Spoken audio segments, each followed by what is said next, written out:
And boom, boom, bam, we're live. What is up, everybody? Uncle Jeep saying, wait, this is 2 stands. I should be aiming for second. Good to see you. Hope everybody's doing all right tonight.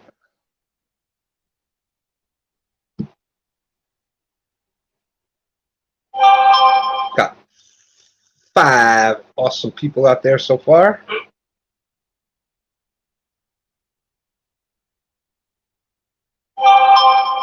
Give it a couple seconds.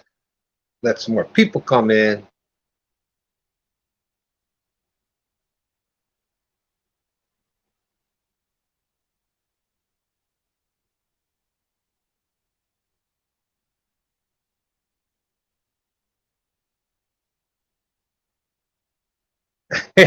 I know, no hat. I got the...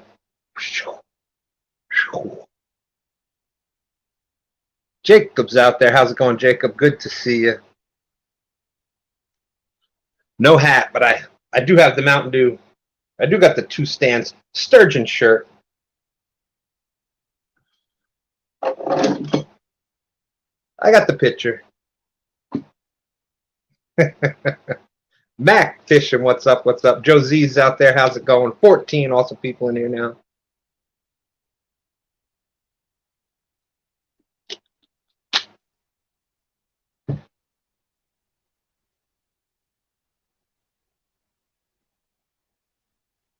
Doing good, Mac. Doing good. Hope you're doing well. Appreciate that, Jacob. Thank you. Thank you. Definitely. That's right. That's right.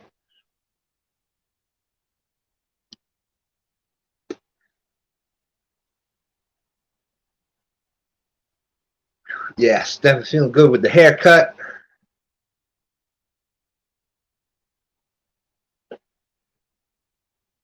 Thank you. Yeah, this is what I normally try to keep. That 1980s Air Force look. Well, that would be, you know, that would be from there, I guess. But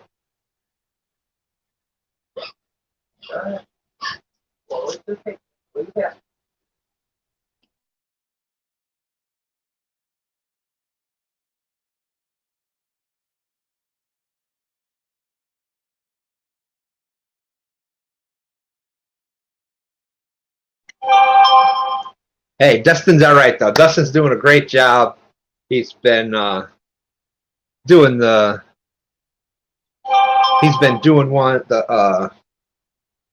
co-hosting on Thursday nights on a Flathead Challenge, Pontoon Jody's Flathead Challenge.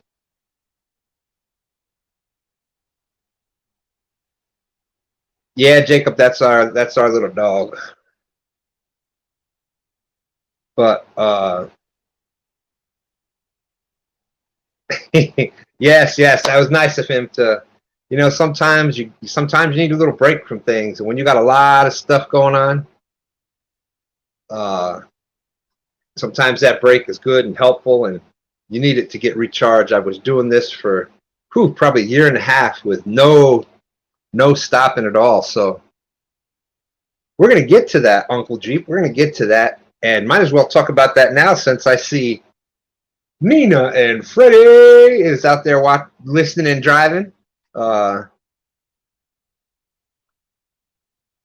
Since they're out there listening and driving, I'm not sure how many people out there know yet, but Freddie's Outdoor Adventures. You know that Freddie's been doing the carvings. I mean the wood burnings and the little flexi Freddie cats. And thank you, Kevin. Feeling good. Well, we were honored to be chosen to help Freddie. He's on a new adventure. He's got some rods that he developed, and we were honored and blessed to be chosen to help him test those rods out. And we can honestly say those rods after today are 2 stands fishing approved. Stand 3 had them on the kayak today.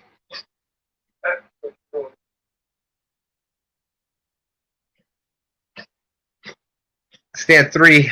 Hey, thank you, thank you, thank you. I had him on the kayak today, and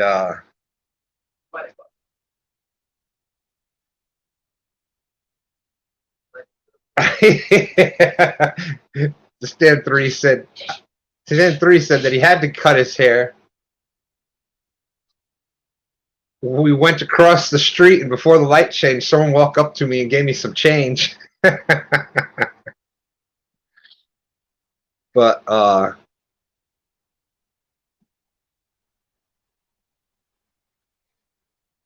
boom, boom, bam. Ernie, what's up? What's up? Thank you, my friend. Appreciate you coming in.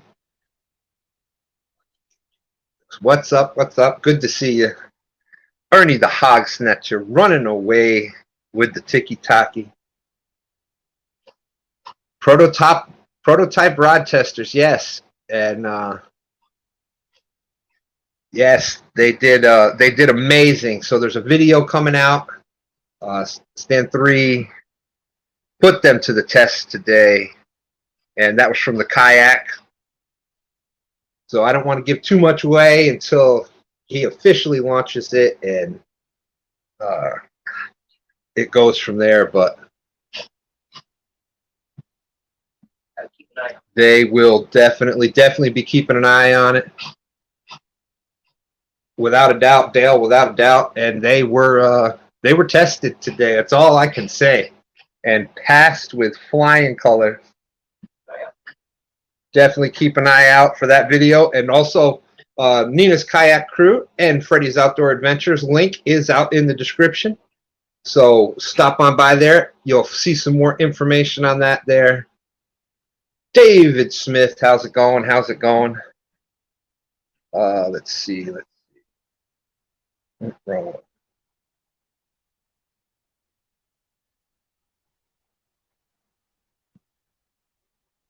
right. So that was part of it, but currently Stand 3 is in the lead in his the Fishing Chaos tournaments, the month-long tournaments. He's got almost in the Fishing Unleashed one. That's your top 15 fish, either either carp or catfish, and he's got almost 600 inches on 15 fish. So that's a 40-inch average. So not too shabby, not too shabby.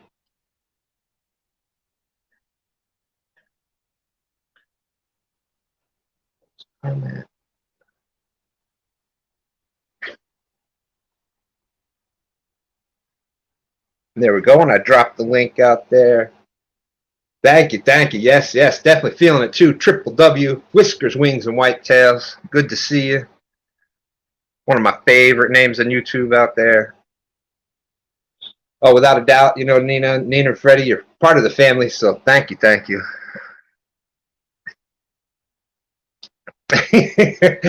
Mac, I know, Mac, I know.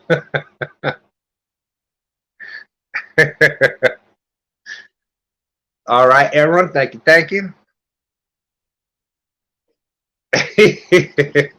Chad says Stand 3 needs to get rid of that centimeter stick and get an inch ruler. As Becca would call it. What'd she call it that time? The inch meter?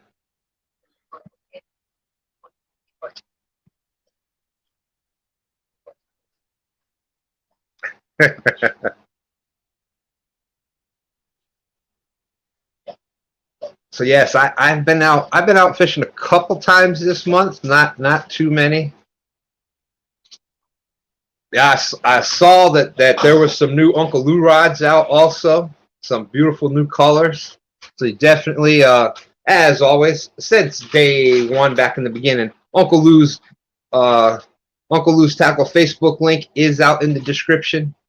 Get in touch with Uncle Lou for those rods. And obviously, you know, Uncle Lou's rods have passed the two stance test. I don't need to go over what we caught with Uncle Lou rod. I'm just saying.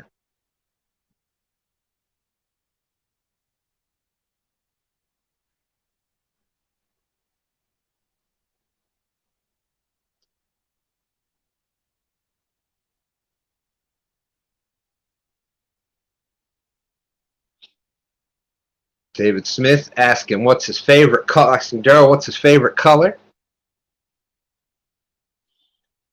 So part of the things we're going to talk about tonight, like I said, I dropped the link. If anybody wants to pop up, more than welcome. But here we are, end of August, almost September. And I don't know about where y'all are at, but where we are, that water temperature is starting to drop down into the comfortable range. It's been 80s, upper 80s.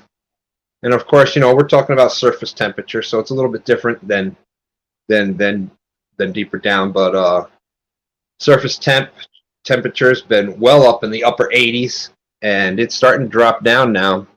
So, you know, your summer, going into that fall transition, you're going to be looking in some different areas. The bite's going to be a little different. You're going to be looking more in that fall transition as opposed to, you know, summer. Your summer, in that deep, hot sun, they'll look to go into those deeper, fast-moving holes. They'll be down in the depths, and then as night falls, they'll pop up into the shallows, up on those shallow ledges and shallow flats to come up and feed. But as that fall starts to transition, it's you're definitely going to be looking in some different spots than what you've been looking all summer.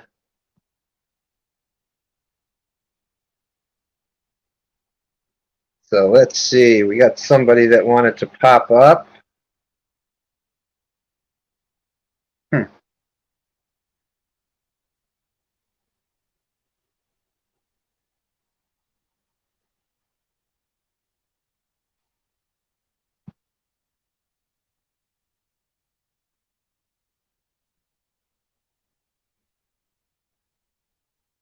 It's not letting me add them. Try again. Crazy hillbillies out there, how you doing?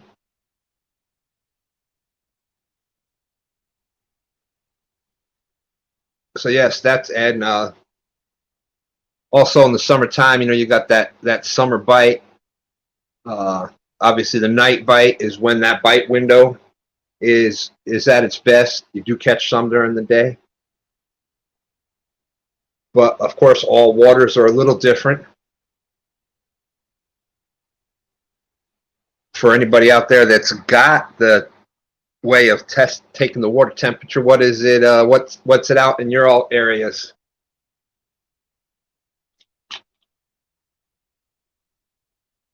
Or have you noticed that it's been dropping? Hey, there's our good friend John Parker, Mr. Real Time Catfishing.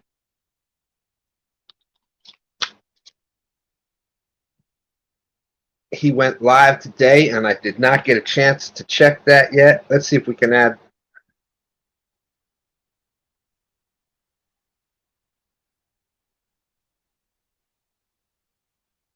Let's see if it'll let me add him in now.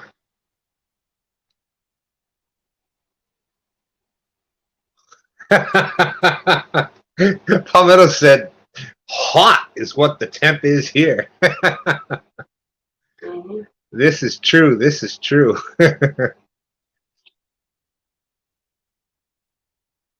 Steve Austin, how's it going? 252, good to see you.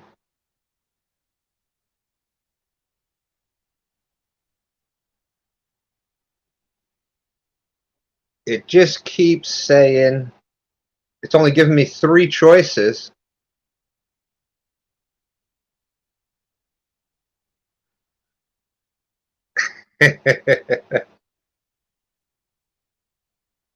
And Stan 3, what was the surface temperatures? What was the temperatures you got today?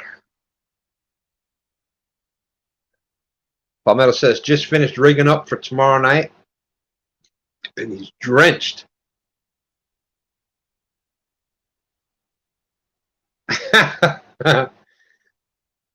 Palmetto's back in school, so the body is back conditioning to the AC.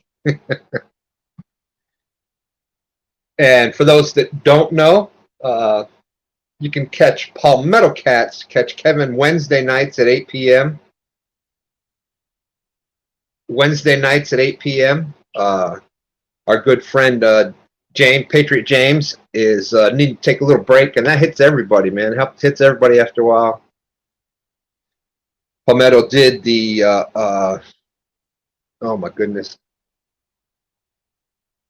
trivia night. Thank you.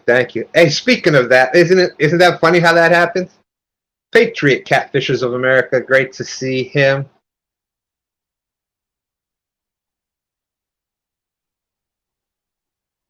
Okay, let's see if this works. There, now it's working. Finally, good Lord, I didn't think I was ever going to get it to work. You know, I was trying to keep you out, but you know, when you keep coming back, I eventually got to let you in, I guess. I been working on my little set, turned my desk around and everything, and I had a wire that wasn't exactly right. I was like, man, here I have worked all this up, and now it still ain't working. It just kept coming up with edit name, kick from stream, or ban permanently from studio. And I'm like, well, one of them dang haters out there. I'm like, we'll wait to see. We'll wait to see until after November 19th, right? After November 19th, whether it's going to be permanent ban from studio or. Hey, it don't matter. I've got permanent damage. It's called brain damage.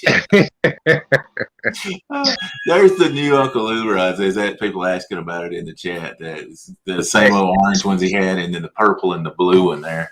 I put that on full screen so we can get a good look.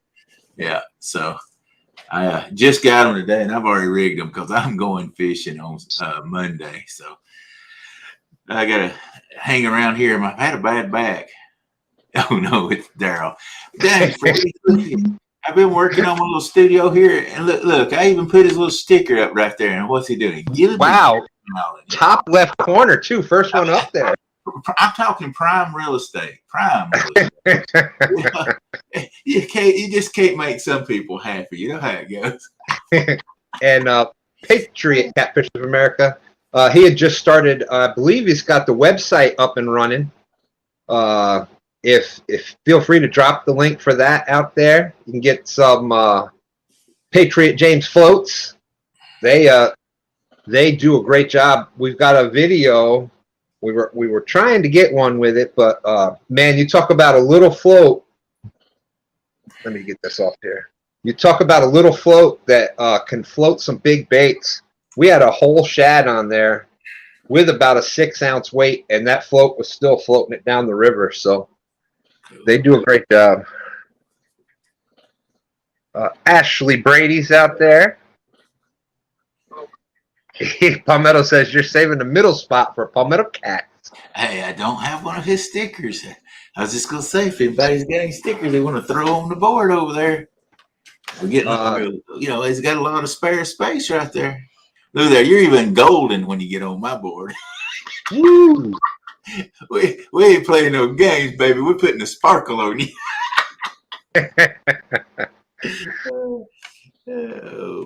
Let's see. Stan 3 is asking the Uncle Lou rods look pretty sweet. Do they also have the glowing tip like they used to?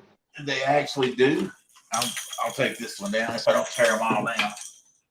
And Palmetto Cat said the ghost float was actually an answer on trivia night on Wednesday. So yes, if somebody could do me a favor and drop Palmetto or Patriot Catfishers of America's link for his website, that would be great. Yeah, they've even got reflective eye tape at the eyes. I like that. That's going to really show up great. The reflective tape at the eyes, and then at the tip, it's still got the glowing tip there. So there you go. 11 eyes, all stainless steel. But I'm excited about that the reflective tape on there. I think that's going to be really nice to have out there at the night time. And well, my opinion. There they go. Those things are so hot they can't sit still. That's right. Now get me off. There you go. Quit putting me on there solid. There's fishing with JBT. He did a great job on the Flathead Challenge last night. There we go. Palmetto dropped the link. Thank you. Yeah, he did. Hey, For just catching channel cats, he was on them, buddy. And he said, and I just watched last night, but he said, he fished there the night before, and he thinks that probably hurt him because he was catching some real nice ones. And now,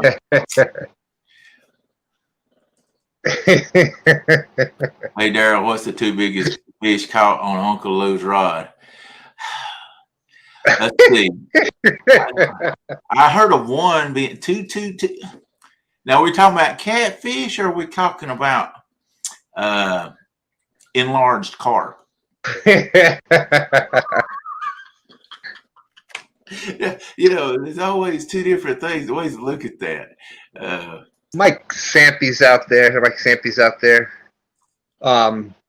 Stand 3 caught a pretty big. I don't even know if it ever made it to a video or not. He caught one upper 70s. Yeah. On Uncle Lou's rod. That's nice. You know what I like about you know what I like about these rods? They're I started out fishing with the ugly sticks, and they're just real flimsy, and of course I caught big fish on them. And then I went to the Mad Cats medium heavy, and I was not anticipating what a big difference there was between the medium heavy on that one. Yeah. And when I'm fishing really swift water, like when they're running 40 to 70,000 CFM, and you're fishing at ridge columns and stuff, those Mad Cats medium heavies, I think you really can't beat them because you can really just put some pressure and bring them out of there. But they get so heavy when it's not heavy water, you lose a little of the fight. And what I like about these Uncle Lou's, I've already been messing with them today, is they bend a lot more. They're between the two. And I'm thinking I'm going to get some of that fight back. I mean, used to, with ugly sticks, I could catch 25-pound fish, and it'd take a little bit to get it in. And with those Mad Cats, you can just bring them right in, no problem. I want something between the two, and I think that's what these are going to give me. And I'm glad you brought that up, because there's nothing wrong with going out there. We've caught monsters on the ugly stick catfish specials. We've caught monsters. One of our first lives, we caught like a 30-pounder on the Walmart Cat Daddy, the Lou's Cat Daddy, which was $25 for the rod and the reel.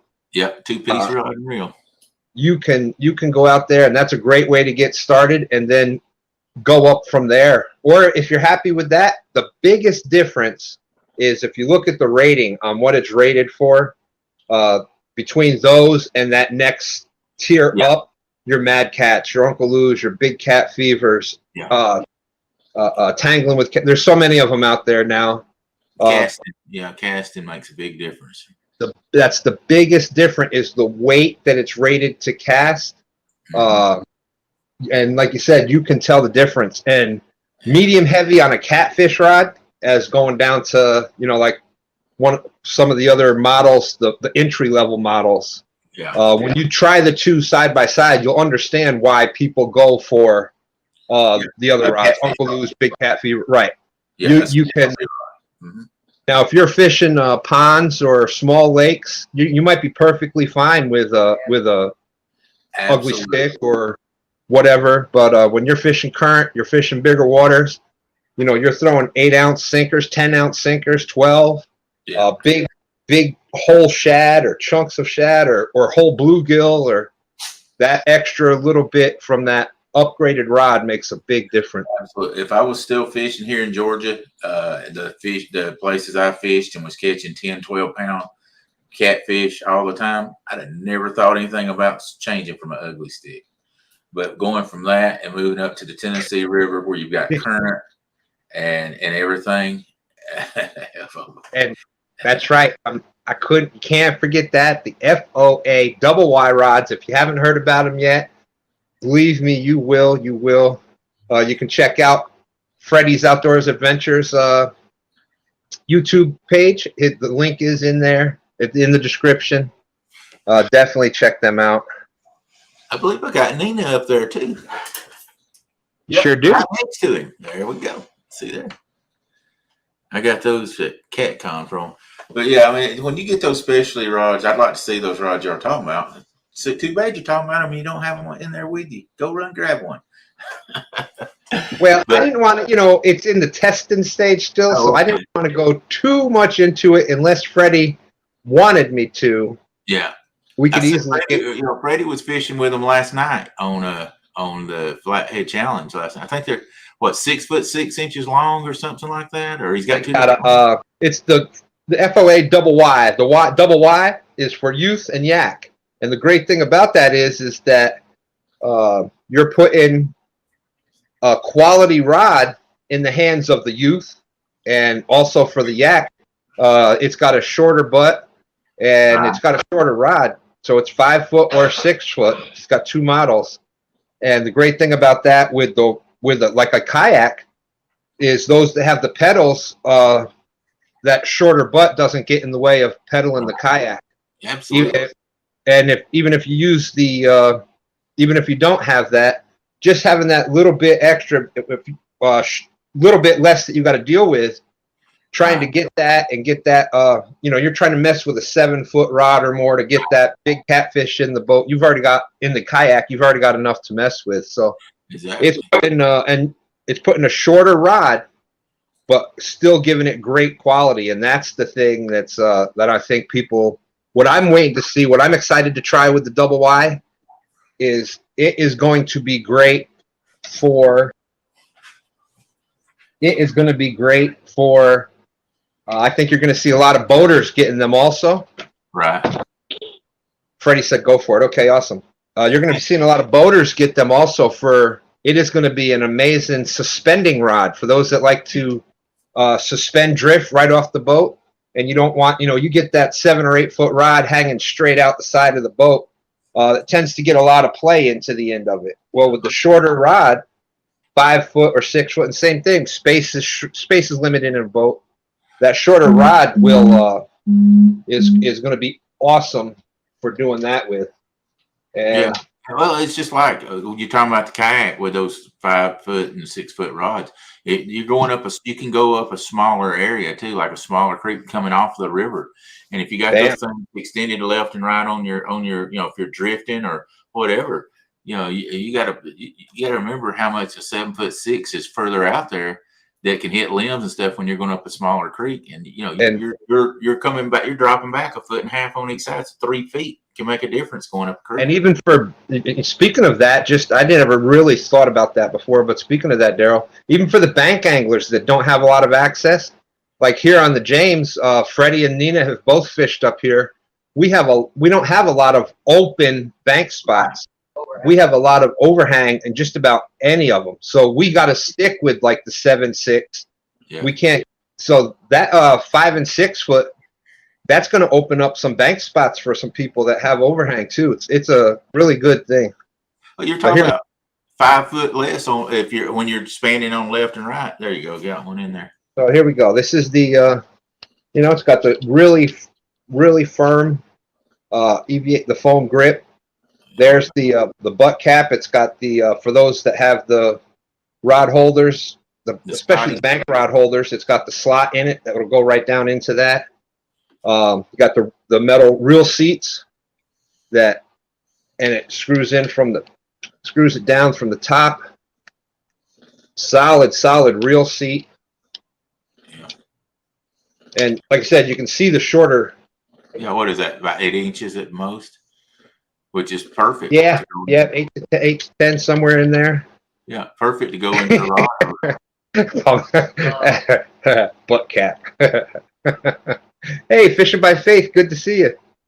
But yeah, so you can see there, it's got the shorter, perfect for a kayak or the youth anglers, or even the less of stature anglers that, you know, 7 foot or bigger rod is a lot to handle. But so there's that. FOA double Y. Yeah. There's the stats. 10 to 40 pound line, lure weight 1 to 8 ounce, and there you go, 5 pounds already down to the tip. And this is 8 ounce egg sinker. That's what stand 3 was suspending with today, and it was just barely. It it was just barely, putting a bend in it. So it was perfect for the suspending. When you got that short rod like that, you want that backbone in it for sure to be able to power them up. And that's a good point. And it's got it. It's got it. And that's that word there, the backbone. That's one of the biggest differences, like we were talking about with the entry-level rods and going up to the next one. And then this is the 6-foot one, same thing. Really firm grip, metal seats. FOA double Y. Same thing, 10 to 40 pound. Lure 1 to 8 ounce. So that's your weight for your casting. Greg Burgess, how you doing? Yeah, and it's white, so white always shows up good day or night. Absolutely. This one's just a little bit longer. This is the 6-foot one. But there you go. That's the two. You're going to be seeing them used quite a bit, I believe, coming up here. Come said, sorry, I've been hanging out with teenagers for 2 weeks. Yeah. But those are the two. And a big shout out to Uncle Lou. Uncle Lou helps everybody out there. So absolutely. Mentor to a lot of people. So he did a great job. I had seen his Big Mike actually had one of his rods, and I checked it out, and I've been wanting. That was probably 6-8 months ago, and I finally got a little bit of money saved up because I didn't want to just buy one because you know how shipping is anyway. So I was like, "Yep, send me 4 of them guys. I gotta have them." Hey, Danny Stone out there. How's it going, Danny? The kayak fishing for catfish is growing. I mean, the community is growing big time, and there's just a lot of guys out there that need that rod made for them. It's not so long that when you're trying to cast over here that you're closer to the water and all that. You don't need that just all the way back in here. That's 5-6 foot behind you and trying to cast it, and got that backbone with it too. So I think it'll make a big difference for those guys out there in kayak. I ain't gonna be one of those guys because I'm too big, old, and broke down. But I got to get up with it sometimes. I actually want to try it. I want to try it, but I want to try it in like a pond or small lake first. I don't think you're going to see me ever out on the river and something like that. You got to know where your limitations are. But my limitation is when nature calls, I can't sit down in that little kayak and try to, take care of nature. True. I forgot about that part of it. Moving around. That's for the younger cats. Yes, and there's Freddie saying Uncle Lou helped him get this venture started. So big shout out to Uncle Lou, without a doubt. You know how we feel about Uncle Lou here. So guys working together. There you go. That's awesome. Fishing with JBT. Wow.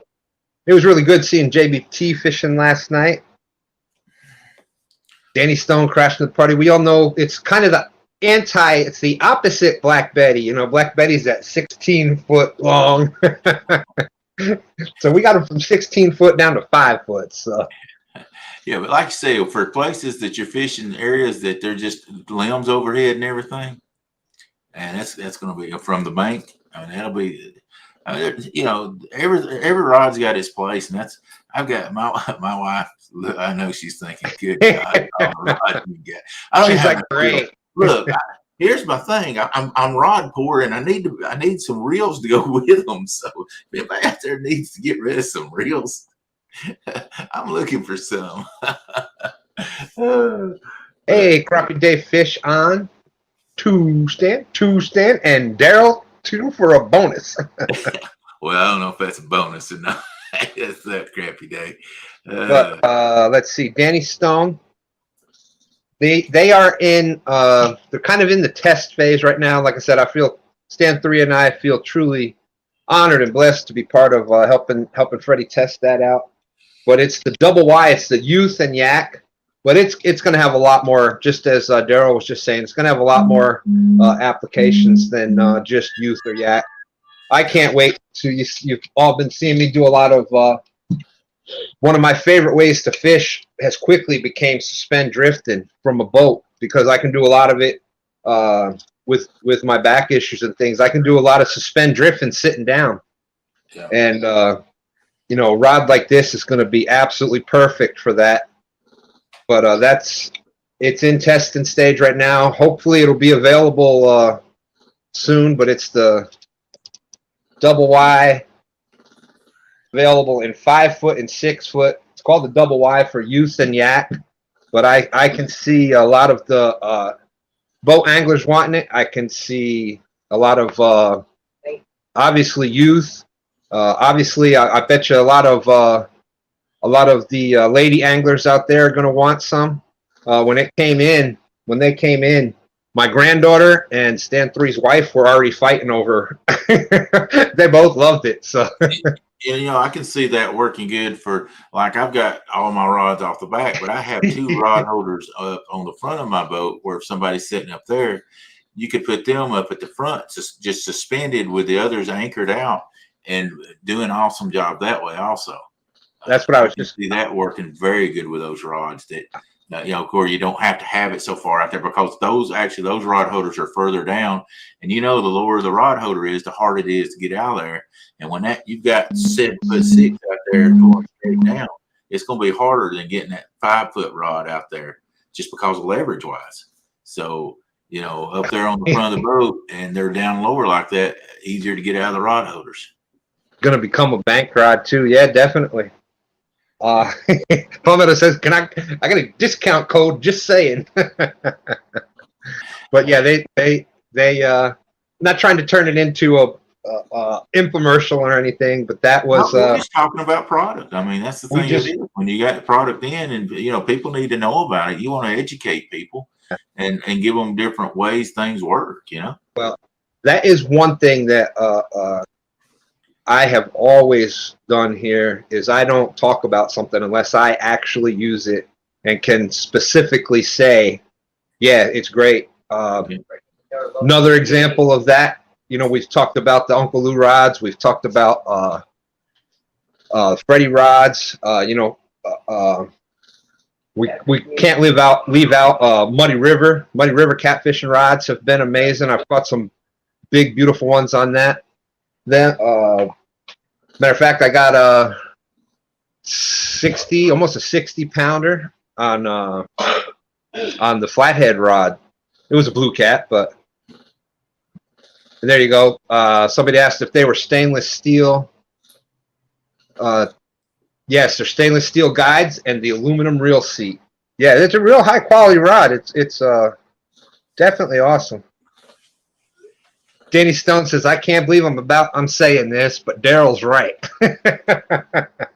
Wait, what? Guerrero, how's it going, my friend? If you don't mind, don't pay cat now. I need to read that over and over and over. Okay, wait. Yeah. Somebody Daryl is right. Somebody get a screenshot of that for Daryl.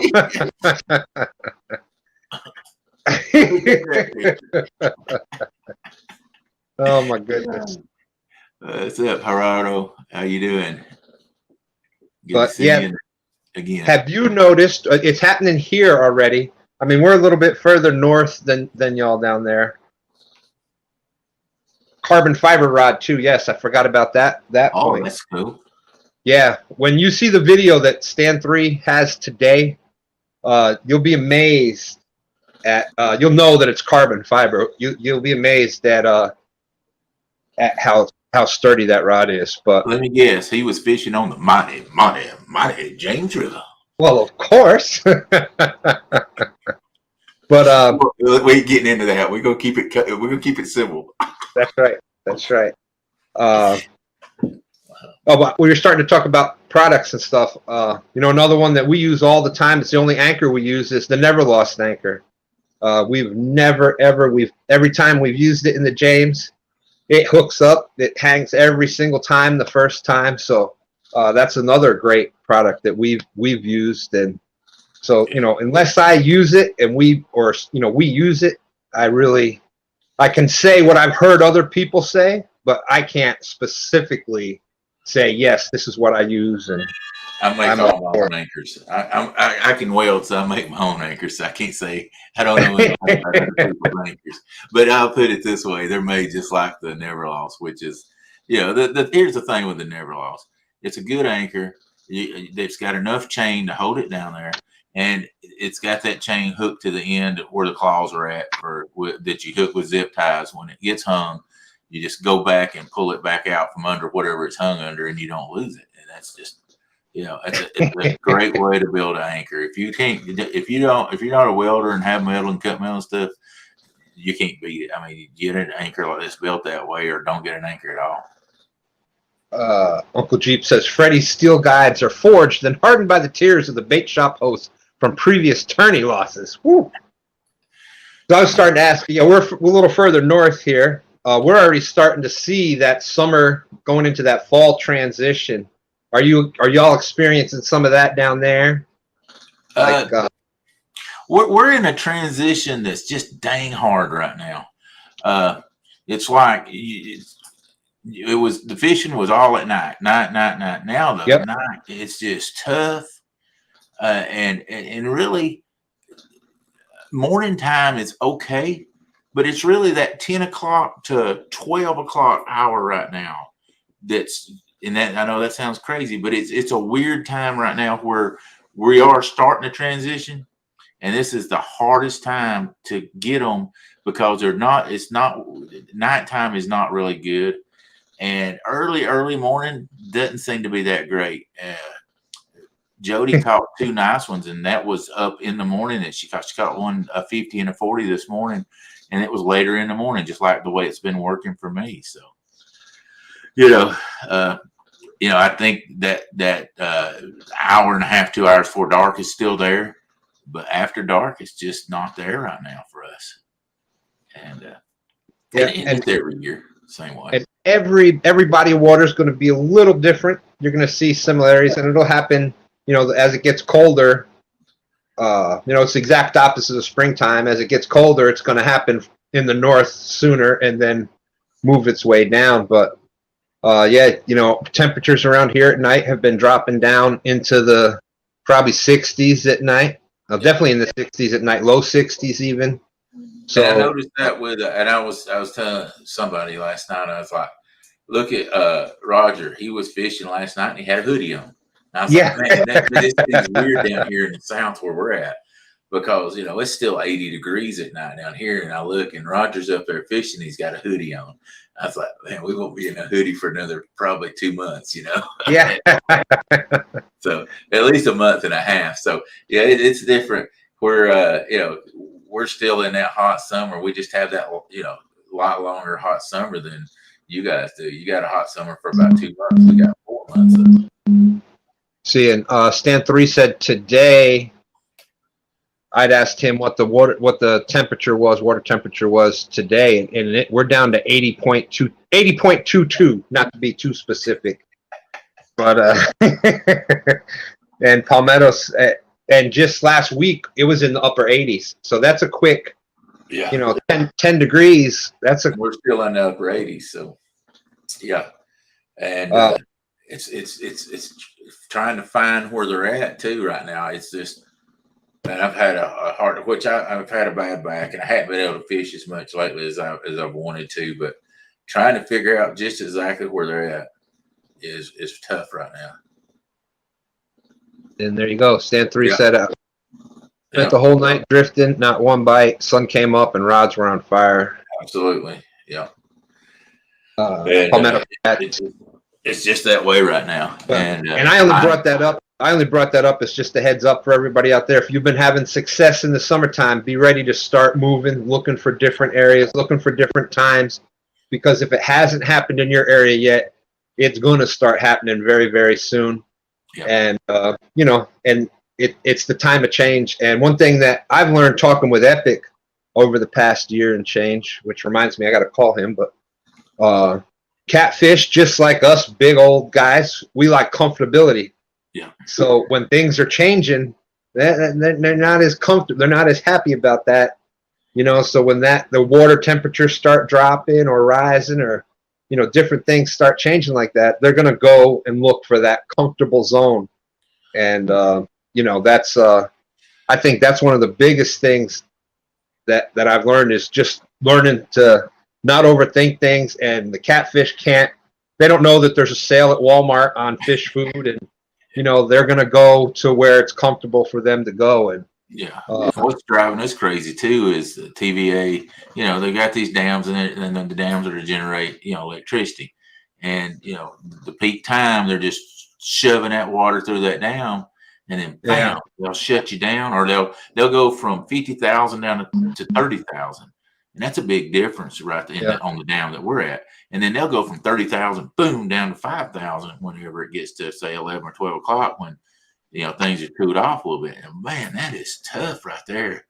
To catch that bite in there to where, you know, the fish are biting. You want to get on that river basically when it's the highest, you know, when they're doing the most churning of that water, and you're doing a lot of keeping. I wish you'd know exactly what it was going to be, but you never know.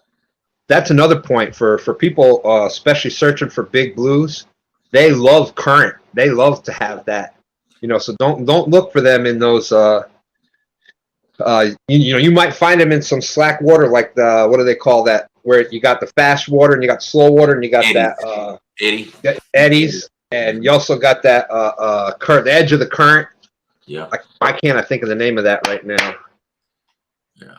Anyways, you know, but the current is going to be there, and that's one of the big things that blue cats love. Their current based catfish. So yeah, outside corners, outside curves and rivers. You know, get over in those, especially if they're cutting the water down on you. You know, find the most current you can find when they cut that water down to you, where it's just, you know, over half of what it was running just an hour before. Go find where you know that most current is running at, you know, and get in that. So, you know, that's one of the things with for those of us, the current seam. Thank you, Danny. Current seam, Guerrero. Yes, y'all got it. Current seam. Boy, that's, you know, you get my age, you get Daryl's age. You know, things kind of slip out a little bit here and there. But thank you. Fast flow on bends. Yep, exactly. But, find the current. Find where that current's running. Even if you're in the center of the river, find where that current's running the fastest and get that right there in the deepest. If they're cutting water down and it's slow, find the deepest hole you can find, and then work from there. That might not be where they're at, but find that deepest hole and then work from there to see where they're at. They may be in tree. There's Bobcat out there. He's been on them, old as dirt. But for those of us that fish tidal waters, that's a very similar thing, because we go every 6 hours. There's a tide change, so you're talking about not only a change in the water, the speed of the water, the current, but you've also got changed direction. So it's going one way for 6 hours, then another way for 6 hours. Yeah. And that level will drop. There's sometimes, especially during like the supermoon, where it's from low tide to going to high tide is 4 or 5 foot, where it'll just in less than 6 hours it'll go. Wow. You'll have that much of a change. So the only thing tide means to us, we're on the Tennessee River where we fish at. So that's what you put on your clothes when you wash them. Hey Bobcat, look here, brother. Look there, Bobcat. Let me give the Uncle Lou rods what they deserve, a full screen. Look at that, ready for Monday. Man, I tell you what, I told him I did an unveiling today. I said, that's like being a kid in the candy store at Christmas time when you got 4 rods coming out of the tube at the same time. As soon as I got off the live, I started stringing them, baby. Yeah. That's pretty much for those of us that are in that. The rods or reels or anything like that coming in, that's as close to Christmas as it gets for us anymore. Oh, yeah. Oh, for Christmas, I just asked for catfish stuff. What you want for catfish? What do you want for Christmas? They know I'm going to be asking for something that has to do with catfish. That's right. Or a gift card to go get them ourselves. One of the other. You know, I got catfishing because I knew it was cheaper than bass fishing. Yeah. Man, how stupid was I? Well, Daryl, that's even for people that have fished for a long time, catfish still have that reputation of just being this dumb, slow, bottom feeding. Yeah. And they're not. They're the top predators in most of the waters. They're some of the top predators in that water. Oh, they're going to eat more than any fish out there, and it's just because they're so much bigger. a striper might be, I'm sure it'll put up a fight for the most because they're so much faster and explosive. But yeah. Yes, also too, that's true in the different tides because it's changing so quickly. They'll stage up in different spots on different tides. So you'll have your low tide spots, your high tide spots, your low tide fast current because the water's up from rain and things like that. So, when you get into catfish, you think, I throw out a piece, and it can be that. It can be just you get a piece of bait, whatever it is, from chicken to bluegill to shad or whatever. I cast it out. I sit in a chair and I just enjoy myself.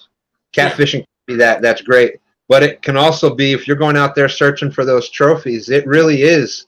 You have different rods, you have different rigs, you have different sinkers, and the whole nine. My boat's full. I've got two bait rod or rod lockers, and they're full. They're full. So. Yeah, that's it. Yeah, I mean, because I've got bait rods, I've got bumping rods, I've got anchor rods, and I've got free lining rods, and I've started doing that. And good Lord, my PB Blue is on free lining with a bass rod, with a piece of chicken. Yeah, and there's so many different techniques out there.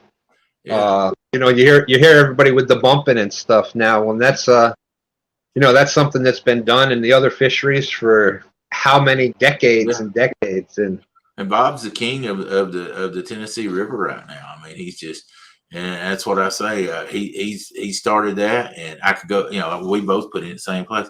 And I'll go up there some and bump a little bit, but I try to stay out of that because, like I said, if he's making bumping videos and I make bumping videos, after a while, people's going to get tired of watching bumping videos all the time. So I'll do it some, but I'll do the free lining and and the drifting, what we call a reverse drift on the river because our flow's so fast. We do a reverse drift down on the river, and anchoring, and there's just and like I say, it's just so many different ways of fishing out there that you can do. Dragging, yep. It's crazy. It's totally crazy. So you got to have a lot of different rods in your boat. So and I hate a cluttered up boat. So I keep everybody. Everybody's like, man, you got rod socks on every rod. It's because I've got 10 or 12 rods in every rod locker, and if you don't put them in rod socks, they're just like a octopus all wound up in each other. When I want a rod, I want to jerk it out of there. There's Dustin, Team Snag and Whiskers, Team James River. Appears to be a little late. What have I missed so far? Oh, man, you missed a bunch, Dustin. You missed a bunch. We've been talking about all kinds of things tonight.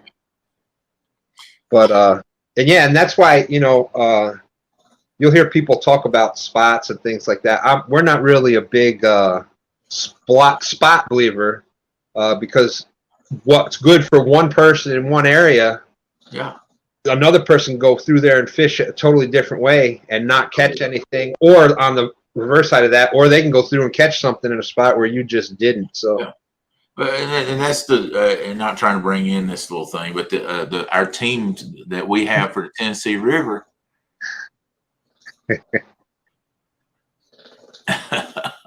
He's been with them teenagers again, I see. Yeah. Yeah. He said he likes to, and that's me. I'm going to most of the time do the anchor up 99% of the time, but there's so many different ways to catch catfish out there, and for our Tennessee River team, we've got a diversity of way people fish. Brandon has fished that river longer than I have, and he fishes differently from the way I do. Bob does the bumping. And then Jody, she fishes on the lakes, and she most time anchors up for a good while, and she starts finding those deep holes on the lake part. So that's when we got our teams together. I was like, man, it's like a dream because surely somebody's going to get on some fish, and we can talk to each other and say, hey, I'm catching them this way, and we can all make adjustments there. But there's going to be 4 teams, and I guarantee you we're all going to be fishing 4 different ways. And I think that's going to help a lot than having a bunch of, 4 teams and everybody does the same thing. I think diversity is going to make a big difference in that. Yep. Totally agree. There's so many ways to catch fish, and it's what you have confidence in too is a lot to do with it. They're too old. I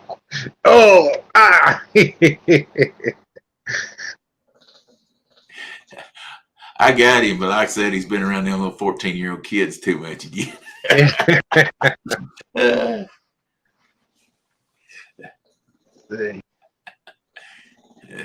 But yeah, so anything else out there in chat that anybody wants to talk about?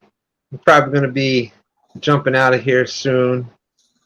I love doing this kind of thing where we're just talking about fishing and catfish and different techniques, and that is just that was basically Friday nights. That's what we used to do especially we had boat to bank with Creel and myself, and we'd have Epic come up, and there were sometimes some Friday nights we'd still be here talking about catfish at 6 in the morning. Right. And same thing, just talking about different techniques, different way to read the river. Absolutely. Different pattern. I mean, just it was just amazing. Yeah, exactly. But it's definitely been. I want to plug something for Roger for tomorrow. Tomorrow morning, Roger has a show on in the morning. I'm going to co-host with Jeremy. And it's the Battle of the Ohio River. I think there's going to be like 4 or 6 boats. I can't remember. It's changed around a little bit. But anyway, they're going to be on Ohio River fishing against each other. So I think we'll have a good time there. It's going to start at 7 a.m. Eastern time and be done at 1 o'clock. So you don't know what's going to come out of mine and Jeremy's mouth. So you know how that goes. Coon ass and a southern redneck. Man. There ain't no telling what's coming out of there. That's right, Stand 3. Confidence is the key. If you're going somewhere and you don't have no confidence in it, don't stop. Don't even stop. If you're like, I ain't gonna catch nothing out here, I never do, then why stop? Don't even stop there. If that's what I totally agree. I think next to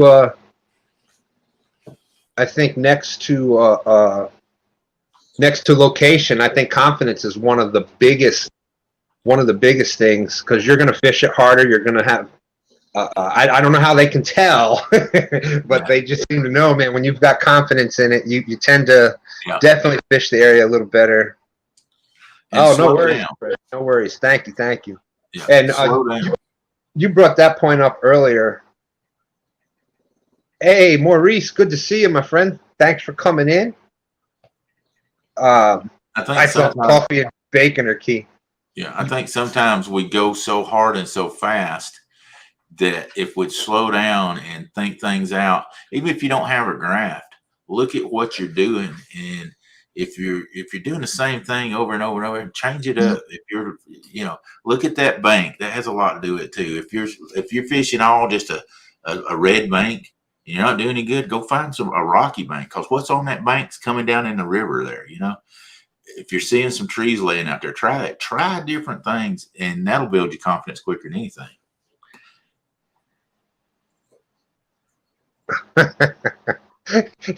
Kenny just tried. Kenny tried. Good. Gosh, Danny Stone Outdoors trying to get me off my game here. I was reading what Freddie said. You're welcome. Hey, Freddie, we're all just one big community, and if they work out great, I'm happy for them. But we'll have to be honest. If an eye falls off, the eyes start falling off of, we're gonna say, man, old Freddie's going to have to fix them rods. Yeah. No, I'm just joking. Now, if I tend to, if Jedi mind tricks work too, yeah. But you were bringing up before about with the kayaks and things, and I think Stand 3. I've seen Stand 3 and Dan catch more big fish from the kayak than the boats, because you have to fish that kayak. So it forces you to slow down, and you hit a lot more. You hit areas more thoroughly, it's more efficient, I think, fishing from the kayak. And it's hard to run 5 miles in a kayak in 5 minutes. Exactly. Hey, there's my good friend Tyler. Tyler goes fishing. He fishes the James River here, and he recently this summer got onto his PB blue cat. So he normally he's multi-species, goes for a lot of different things, but he finally got into the big catfish. I think it was a 30-pound. I think it was a 30-some pounder. So you know how that goes, Daryl. You get that first big one, and you're just hooked. I know what hooked me when I caught a 45 and a 27 all at the same time, doubles, and man, it was a fight of my life. But that was it. After that, I was hooked. Mike Irvin's out there.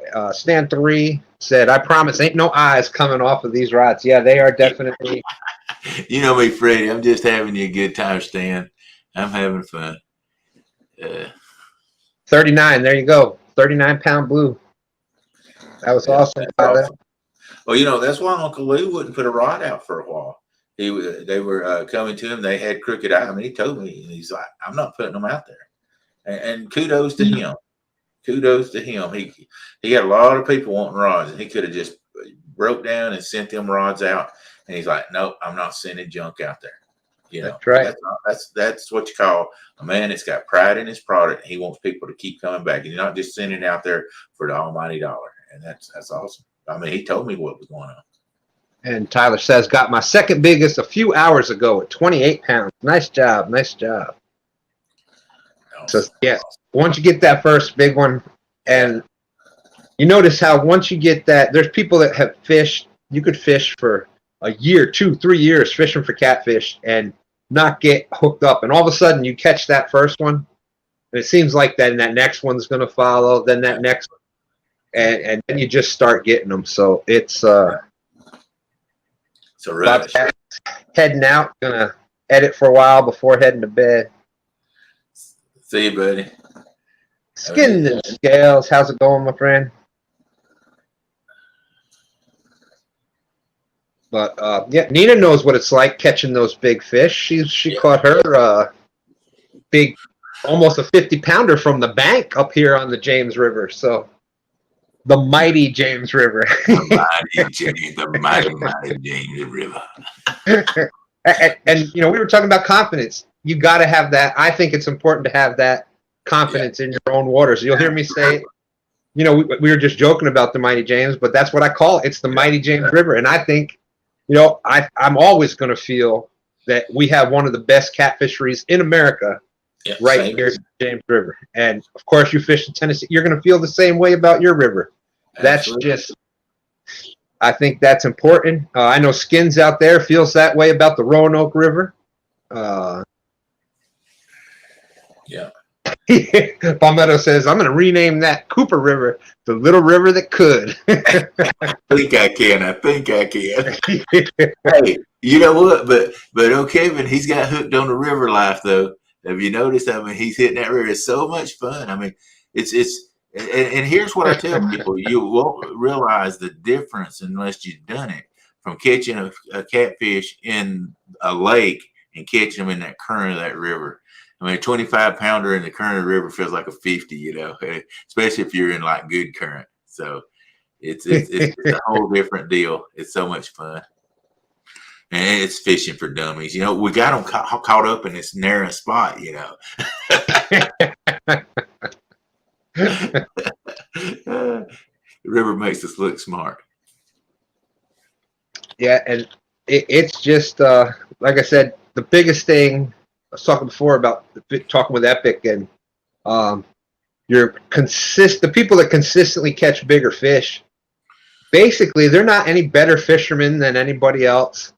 They just have become more efficient at ruling out the bad spots. They've become more efficient at ruling out areas that they know there's not going to be big fish in or fish in. They know when the conditions that they're in, they know where on the river to go fish. And I think that's the biggest, you know, comes with the more time you spend out there, the more you learn, the more confident you become.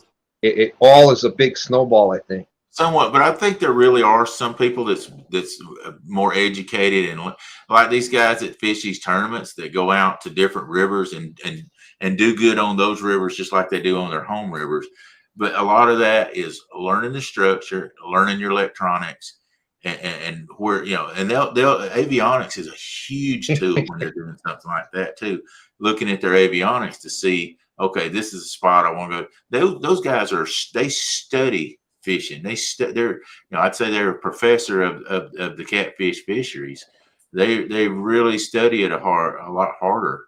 I really believe that than your everyday average guy that's going out there fishing. I think they do a lot more preparation because they have to, because they may go to a river they've never fished in before. They've got to know where to look at and, stuff like that. So, yeah, I think when you're out there fishing a lot in your home rivers, you're going to eliminate a lot of places that you're never going to try again because you've already tried them. But I think there is something to these guys that do tournaments. They know some things. They're good. So. Oh, without a doubt. Electronics, yeah, it's amazing. We had the old pixelated, it was like the old Atari. It was the $190. It was the $90 hook from $90 hook from Walmart, and it was it was great for what we used it for depth, finding the different things like that. But right. It really wasn't a fish locator, let's say.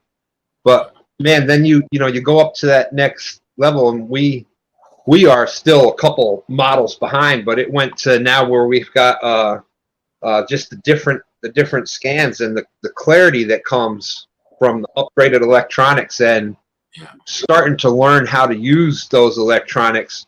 Right. That's the key to electronics, regardless of what one you have, is learn how to use it, learn how to set the sensitivity and things so that you've got all the settings correct. And people ask me, how much should I spend on electronics? Every dime you can afford. I mean, really and truly, if you can afford $2,000 for electronics, then that's what you should buy one that costs that much. It's got a nice, good screen, because the more expensive they are, the more pixels they have, the more clear they're going to be, and stuff like that. So if you can afford a $2,000 one, that's what I would get. It's just so much clearer. It's going to show much better. Like I see where Palmetto said that, they spend $10,000 to $12,000 on electronics. Why? Because it shows so clear out there. Mine's not nowhere near that. If I just had money to blow, I would have a lot better electronics on my boat. But I've got middle of the run at best. But it works for me. Yeah, I've heard that, Palmetto saying right now there's a conversation going on about live scope. Tournament directors are, in his opinion, about to ban live scope at tournaments.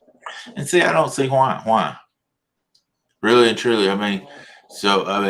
it's just stuff getting better. It's just like, do you stop and say then you can't run a trolling motor that's got a spot lock on it because it makes it 10 times easier to move around? If anybody's ever had a spot lock, I've got spot lock on my boat. It makes me, before I had spot lock, I'd sit a lot longer than with the spot lock because my back, I'm like you, I got a bad back. My spot lock now, and the trolling motor comes up and lays down by itself, and it's a game changer. As much to me as and I don't have this live scope, but I where do you draw a line to say that you shouldn't have this or you shouldn't have that? I don't know. And I don't know enough about it where I probably should just shut my mouth and listen. Hey, now that's what's great about these shows like this is where we can talk about those things without, everybody can have their opinion about the different things. Yeah. And I see both sides of it. That, where, when they get to the point of where they're really showing like a video that you can tell the difference between the gar and I guess some guys there, but the live scope makes it where you can you can see the whiskers on the dang thing and see how big it is. I can see that one, but you really can't. Like on live scope with the crappie tournaments, they're talking about the same thing where you can actually tell people, let's say they're able to tell basically the size crappie that's there. And, if they know what they need to do to win, they'll only target those specific. They can actually pick out the specific crappie on the specific branch of a specific tree. Yeah. It's just, it's crazy. Yeah, still got to make him bite. But yeah, I understand that. Yep. I did. Yep. Yeah. Yeah. It's hard to say where do you draw the line. It's always, I mean, a lot of it's got to do with money and sponsors and stuff like that. So I don't really know. I mean, and maybe you start doing tournaments that are, sort of like race cars where, they've got the unlimited and stuff like that. I don't know. I really don't know. Yeah. And Where you you look, do that. you brought up a good point there. Look at like NASCAR and things where that started out as just your beefed up big blocks, and then it kind of just, now you got all the different divisions and Right. And it's already, tournaments, catfish tournaments, bass tournament, they've already eliminated the guy that can't afford a $100,000 rig boat. If you don't have that, you pretty much aren't going to compete very well. You know what I'm saying? So you got a shot in the pro-ams, and that's about it. yeah, that's what I'm saying. The different level. That's what I'm saying. And maybe you just do a different level in the catfishing if it gets that big. I don't really know. I have mixed feelings about that, I guess. That's what I just said too, Stand 3. You see them, you still got to make them bite. That's what I said too. I mean, yeah. But, when I do see catfish down there on the bottom, I'm going to stop and try it. And I don't know if everybody else this way, but especially electronics means a lot more to me in the wintertime than the summertime. There you go. Basketball tournaments, yeah. Roger's got one right now. You think you can fish, but he does them on first weekends, and I can't fish first weekends, or that'd be fun. But God, I forgot my line I was running. No brain. See, when you're a little older, it tends to. I say it's hard to say where to draw a line at and what to do. So I don't fish tournaments except for these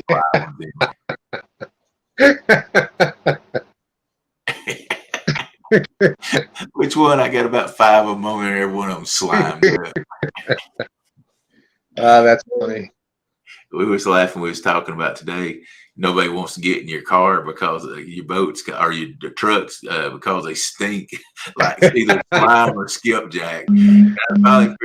It's like, what, man, my truck stinks, and I've cleaned it out and I've everything. And I got to realize, heck, it's the steering wheel, stupid. Your hands has got catfish slime and skipjack and bluegill, and you're just driving home with it. Yeah, that's why, believe it or not, I'm not a huge eater out fishing, because no matter what you do, your hands are and I know Stan 3 is going to have some joke out there where you actually got to touch fish to actually worry about that, Dad. But I know he's coming out there, but oh, you don't wash your hands in the river before you eat? That way you get my buddy Russ, I love him to death, but he's like, hey, I got to get this chicken off my hand where I can eat. He takes it. He's got a bar of soap in my boat, and he'll reach over the side of the boat and he's washing his hands with the river water. I don't say a word, but I'm like, my God, that river water's got so much crap in it. I don't know if you know this, Russ, but them fish poop in that water. I'm just like, just give me a rag. I'm going to wipe my hands off. I'm not doing the soap and washing my hands in the river. But I love him. I'm not trying to hate on him at all, but I always sort of laugh to myself. I've never said anything, but I'm like, man, you're washing your hands in that river here, about to eat you some Vayner sausage, and you want your hands clean. Stan 3, that's true. Stan 3 did, when he was doing the kayak, first started, he had the Walmart sit-in $100 kayak and no electronics, and was. Well, I didn't know I was crying. I was just saying I didn't know where you dropped the line. Man, I didn't got Stan 3 hating. Oh, good, brother. Well, he knows you're on that Tennessee team, so he's already practicing. So you're gonna have to paint him some thicker skin on, man. He's done getting rough on us here.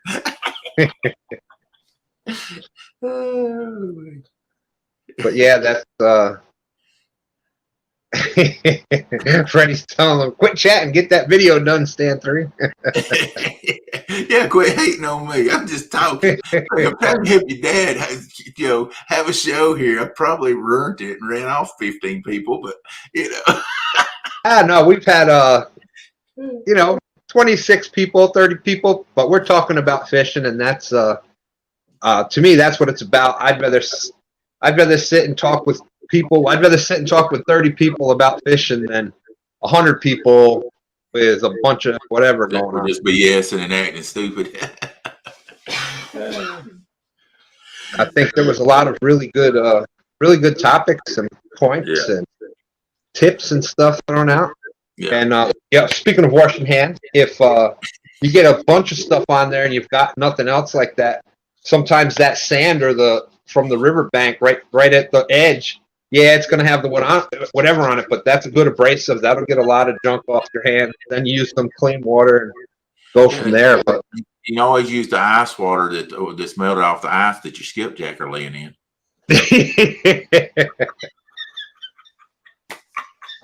I'm a horrible person, and I know it. And if you get thirsty enough, that ice water is pretty good to drink too, right? Yeah. Oh, yeah. Just, when you're thirsty. Just scoop the scales out of it first. There you go. But it's 9:30. That's right, and that is kind of. First of all, Palmetto Cat said, "River water puts hair on your chest." There you go. That's what Papa Lincoln said. That's right. That's right. Love it. Mr. Kitty Whiskers, do the best you can with what you have. And that's kind of what we led this whole conversation out with. Exactly. And that's it. Whatever you got is going to be the best thing to use at that particular time. If you want to go, if you notice that you're having a hard time casting things, go up to a rod that's rated to cast the weights that you want to cast. If you're having a hard time with backbone, fighting bigger fish in current and whatnot, go up to a pole that's got a bigger backbone. Yeah. If you're in the yak or you notice that the pole's a little long, you want that like Daryl was saying, every pole has a different function.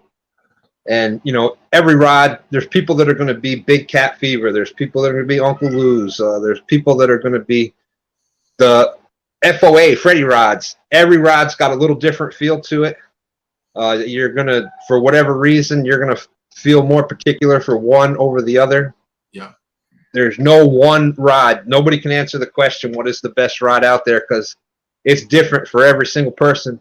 Daryl and I, being a little bit larger people, we may be more comfortable with a larger rod and larger reels because it's more comfortable for our hands. Well, somebody that's not quite our size is going to take that same thing and say, man, this is heavy. I can't get my hand around where we're just palming right around it. And so it's really I love a big reel because I do have big hands. So yeah, that's the exact. That's why I use the Akumas and I like them. And people complain like, how do you handle this big old Akuma reel?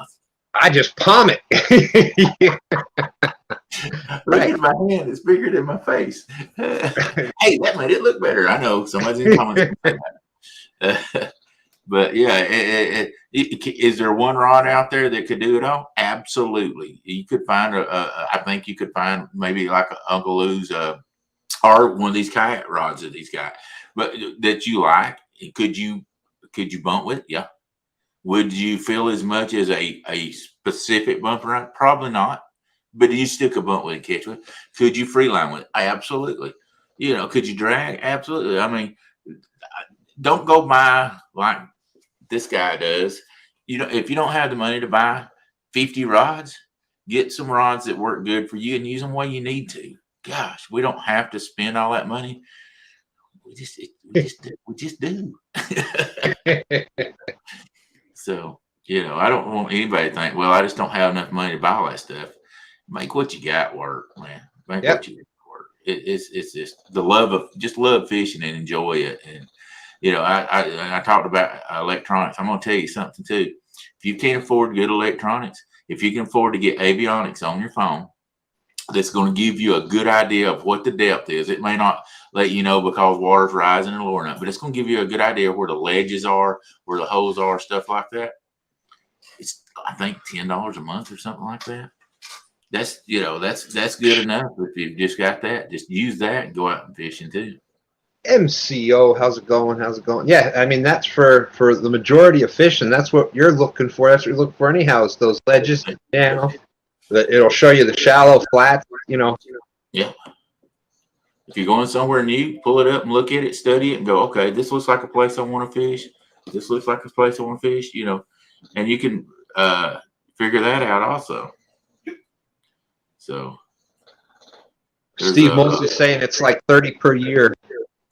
Yeah, okay. I couldn't remember what it was because I got a year's subscription, but that's the cheapest electronics you can buy if you want to do something like that. If you don't have, the money to put a nice, electronics. The only thing I would say is if you can afford to get electronics, get one that has mapping in it. That way, when you're going down the river, you do find some places you can mark on stuff like that. But if you can't, you can always use, like I say, avionics and mark avionics. So.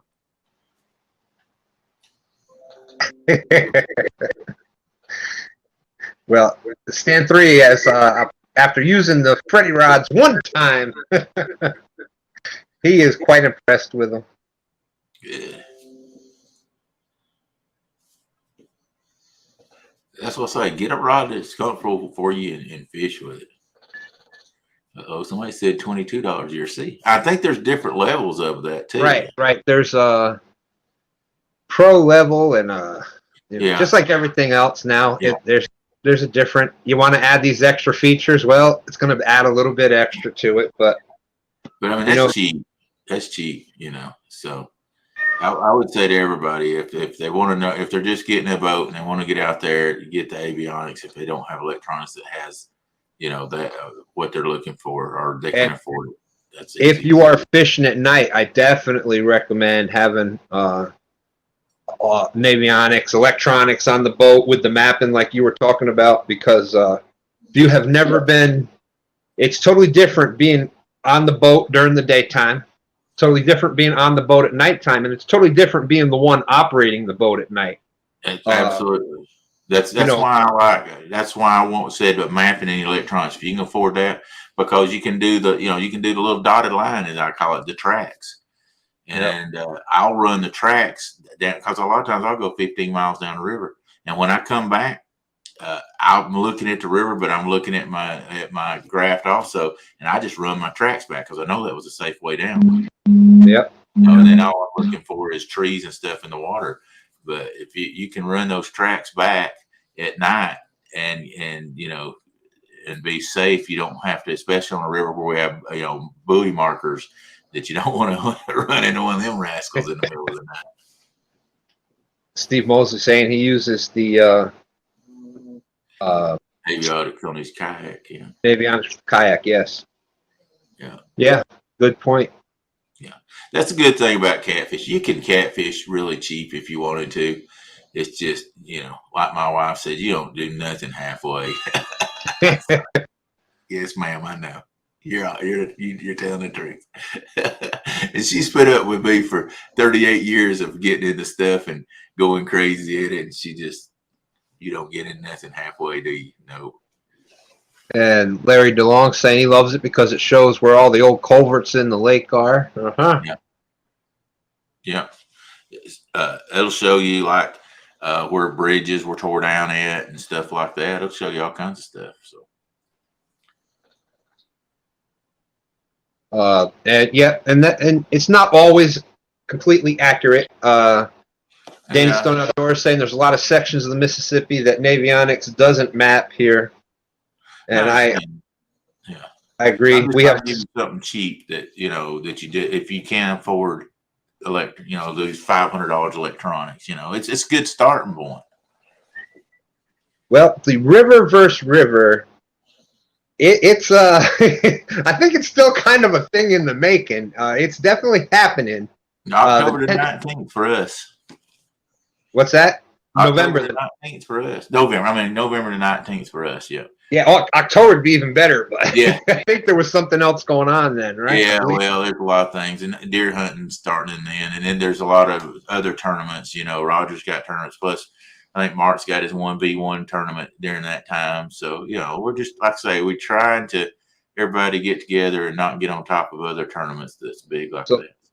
there is 6 rivers in the thing to begin with. There's James is going against Tennessee on November 19th in the AM. I think Would you like to tell your teams on here? What's that? Would you like to reveal your teams on here tonight? Well, that's that'll be revealing very, very soon. Folks, he won't tell us who he's got. He said he hadn't convinced that ringer yet. I'll tell our teams then, if that's okay with you. I'll tell who our teams are. Sure. People will be really excited about that. I am the team captain. Trophy Seekers Outdoors, probably the lowest on the pole of fishermen out there, showing from all the fish that my teammates have been catching lately. We got Pontoon Jody. She'll be fishing. Probably she's going to be fishing Chickamauga Lake because she has been tearing it up lately. Then Bumping Bobcat Outdoors. I'm sure he'll be doing bumping during that tournament. And then Brandon Hudson. He fishes down on the Tennessee with us also. And so that's all 4 of us. I say it's a team that we put together.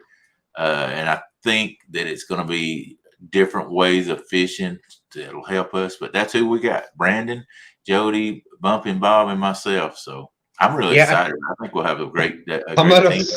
Palmetto said, "Yep, I heard the word lake." Yeah, and I think that's something that still worked out because I know some people were saying Cooper River that they had to be fishing in the river section. So I don't know the exacts on it. It's part of the river system, so I'm yeah, I mean, I don't see anything wrong because, like I say, the river. I mean, you can call Chickamauga a lake if you want to, but go look at it. I mean, it's basically just a wide part in the river, where they backed it up a little bit. Because even on there is nothing that says that I'm fishing in the river. If you look at Navionics or a map, I'm fishing on Nickajack Lake, but it's still the river. So we can't really technically say down through there we're really truly in the river, because once you get to the dam on the backside of Chickamauga Lake, it's on every mountain that you read says it's Nickajack Lake, even though it's not. I mean, when you're on the Tennessee River system, it's still current no matter if you're on one of the lakes, because all it is the dam, and it's not like they're not like normal lakes, I guess you'd say.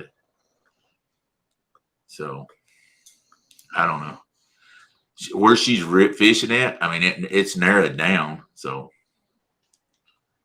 I don't know how you could technically call anything that's coming down to Watts Bar or any of those lakes really a lake, because it's just dammed up water, but it's still flowing. So there, we seem to have gotten off on another subject, so I dropped the link if anybody else does want to come up. There is a bunch of people from the Riververse River out there. But yeah, so far the Riververse River, obviously 2 stands is fishing in it.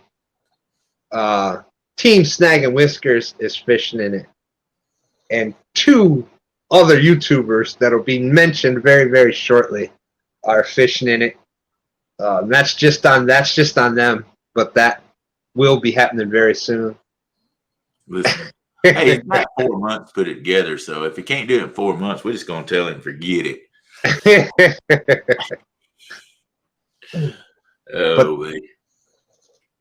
It's everybody's saying 4 months, really just 3 months, but anyway. It is down to it now. I mean, when we first started, it was. Here we go. I'll start that whining stand again. Hey, we were getting accused of using ringers when we was just having fun.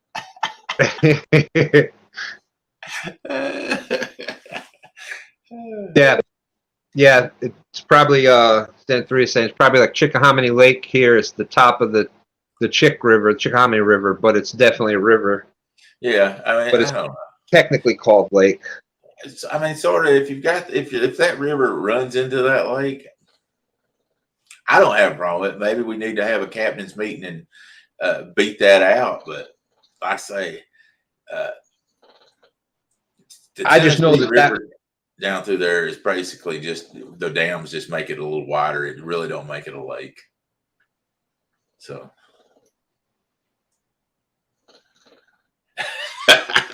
look at what Parmetta said. What do you guys need to do to feel better? Well, I know that was something that was said. I think it was to him, but about Cooper River. Somebody was saying something about not being able to fish. Oh, I think it was when they mentioned Jimmy fishing it. I think it was when they mentioned Jimmy fishing it. But yeah, if we gotta get that technical, heck with it. Well, hey, Palmetto, your people can get with my people. We'll talk about it. We'll get it all okay? We'll draw up papers. That's right. But so, anyways, it's the Palmetto in. You got the Cooper River going against the Ohio River on November 26th, I believe. The Tennessee versus the James on. That's right. Rivers run to oceans. Just saying. We're in trouble because Tennessee River don't run into the ocean. I don't know what we're going to do there. I guess we're totally disqualified already. Hey, there's Lee Evans out there. What's up, Lee? How you doing, brother? And good to see Chrissy Brown. Hope Ernie's still on the mend. I know they were live today or yesterday. I got a question on this.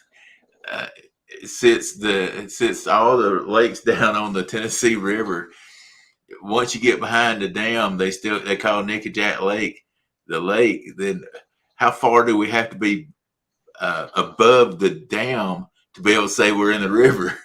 Think about that one. I mean, I don't know what to tell you because I said I put in what I call a river, but if you look on the map, it calls it Nickajack Lake. And where Jody's fishing at is probably 12 miles above the dam. So I don't know. I know where Danny's going with this one, but he's saying, "Tell me, Daryl, where does the Tennessee River run to?" Then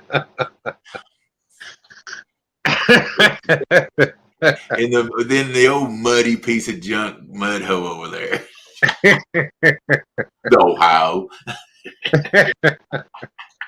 Oh, that's the only reason Ohio's got fish. See, because all of them come in together, and Tennessee River's catfish run up Ohio. Ooh. That's right. That's right. They ruined it. There's no fish in there. That's why we just beg for fish. Ruined it. I like the. Not you didn't ruin it. You ruined it. You ruined it. That's a southern word. Ruined it. That's right. There you go. That's a pretty good one. What moves your boat, wind or water? We're just totally disqualified now. Hey, there's my Virginia brother, Mike Stokes, out there. He's been on some fish this whole summer. It seems like. It's like we got Viking as a alternate if we need him if somebody can't fish. I don't know. He's at Lake Wheeler, but he fishes the river, but it's technically called where he fishes the lake also. So who knows? It's funny how they do that. They don't call it the Tennessee River. Once it's behind the dam, they call it the name of the next lake, and that's throughout the whole river system. So, yeah, every one of them. Once it gets past the dam, once you get behind Nickajack Lake, I think Gunnersville Lake is the next one. They call that Lake Gunnersville. I think it is. I can't remember because I only fished down there a couple of times. But yeah, once you get behind that dam, now they're calling it that lake. They never call it the river in there. Hey, what's up, Mastermind? Good to see you. Good to see you. Avid, how you doing, buddy? Always good to see Avid. Monster Mind. Whoa. Avid's got the Channel Cat tournament this weekend also. There's going to be a bunch of tournaments this weekend, aren't there? I believe so. Palmetto. Sounds like you should just forfeit. I agree. I think that Tennessee should just forfeit. We'll just too funny. It's just too many technicalities. I can't fish. Well, it was the first meeting that we had to try to. Oh my God. We tried to get everybody together. It was too many people for StreamYard, and obviously it was not a live, but it was like one of those. What was it, like a Zoom meeting kind of thing? In the basement type deal. Everybody was in the basement. Yeah, and it was like on a Zoom or.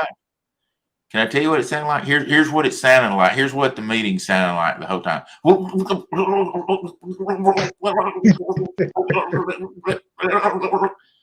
Is that about right?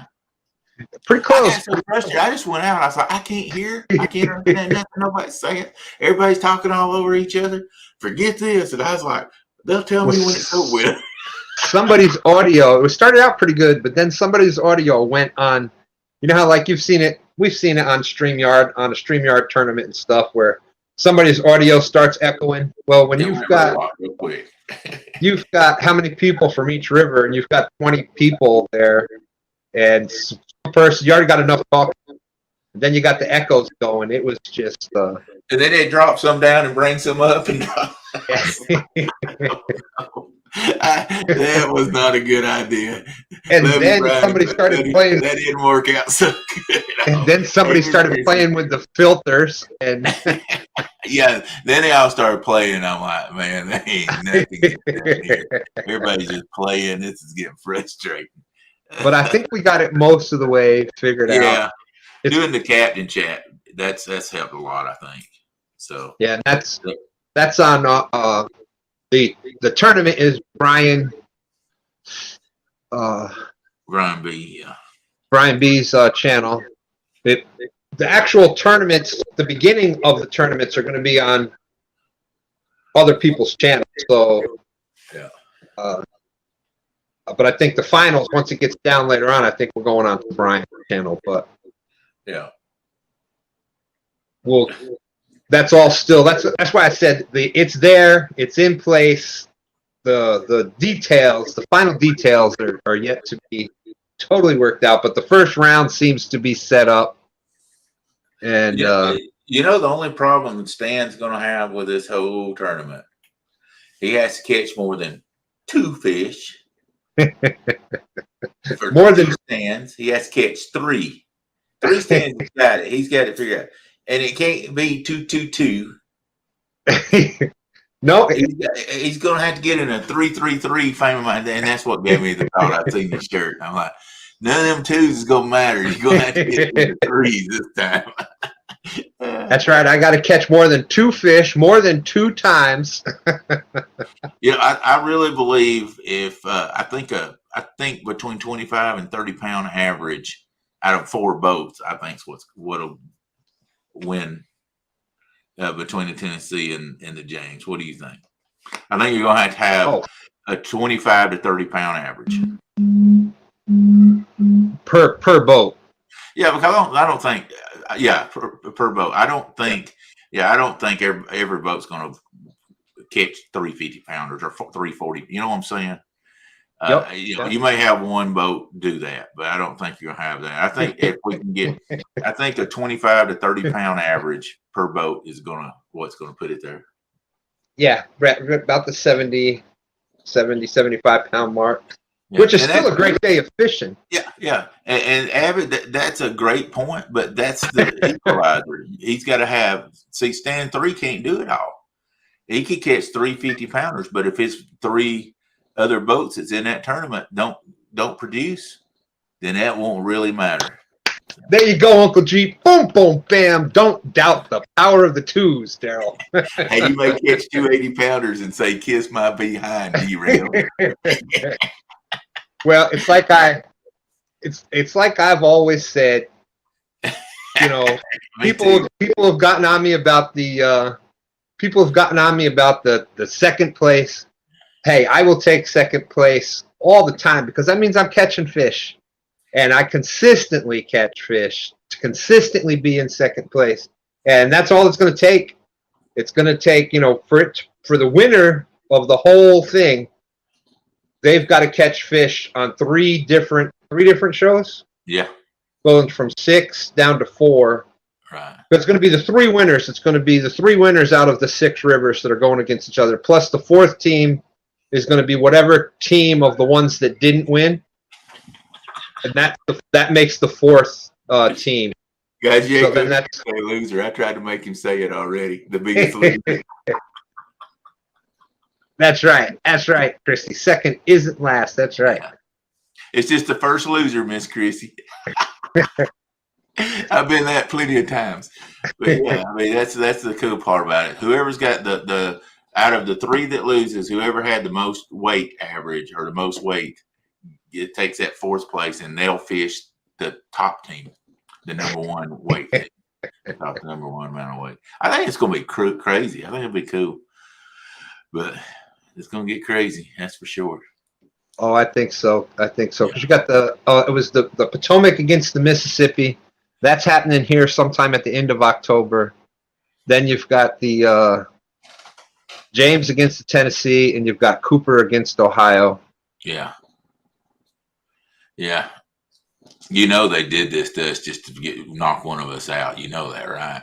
Well, that was because the Tennessee River and the James River, we weren't there involved when the that wheel spin that we didn't know. Hey, we're going to face each other sometime or another anyway. That's right. That's right. Yeah, and I just be honest with you, and this may be arrogant, but I figure whoever loses out of us two will probably be that 4th person anyway, more likely. I mean, it's going to. I think so. But hey, you never know. You never know. It could be. That's the one thing with the short tournaments like that is you could have. There could be a super cold front come through a certain area. You could have a bunch of rain. The conditions different in one place than the other. Nobody can go out there day in. Well, if you fish every day, you've got a better chance of it. Right, yeah. To go out and pick 6 hours and those specific hours, it's like doing the stand day on Sunday mornings, every Sunday morning at 9 o'clock. For a long time, it's possibly the worst conditions most of the time. Given. I love it. I like it. At least there's been no smack talking with all this. Everybody's been really nice. Yeah. Yeah. Catfish Grande's in the house out there. Good to see you, my friend. That's that, man. Like I said, all of y'all going to have some splaining to do when the little Cooper whooped you. That would be fun. I'm rooting for him. I ain't gonna lie. I'm rooting for him to win the first round. They go against us, I ain't. But Cooper versus the Ohio River in the finale. Daddy likes to be the spin doctor, don't he? He wants to spin whatever anybody ever says. I said whoever loses between us. I never said we're gonna lose because I got all the confidence in the world. You boys seen the fish that has been put in chat over the last 2-3 weeks. Now y'all got to admit there's been some nice fish that Tennessee River has put forth with all 4 of our teams in the last 3 weeks. It's been crazy. So, well, and just today, Stan 3's conservative. He didn't weigh it. He didn't weigh him, but he caught a 47-inch, 40-something inch, and a 40-inch. Or upper 30s. Anyways, it was probably 130 pound, about 130 pound top 3 fish for today. Yeah. And a couple weeks ago. Do that. Yep. But there's the potential is there.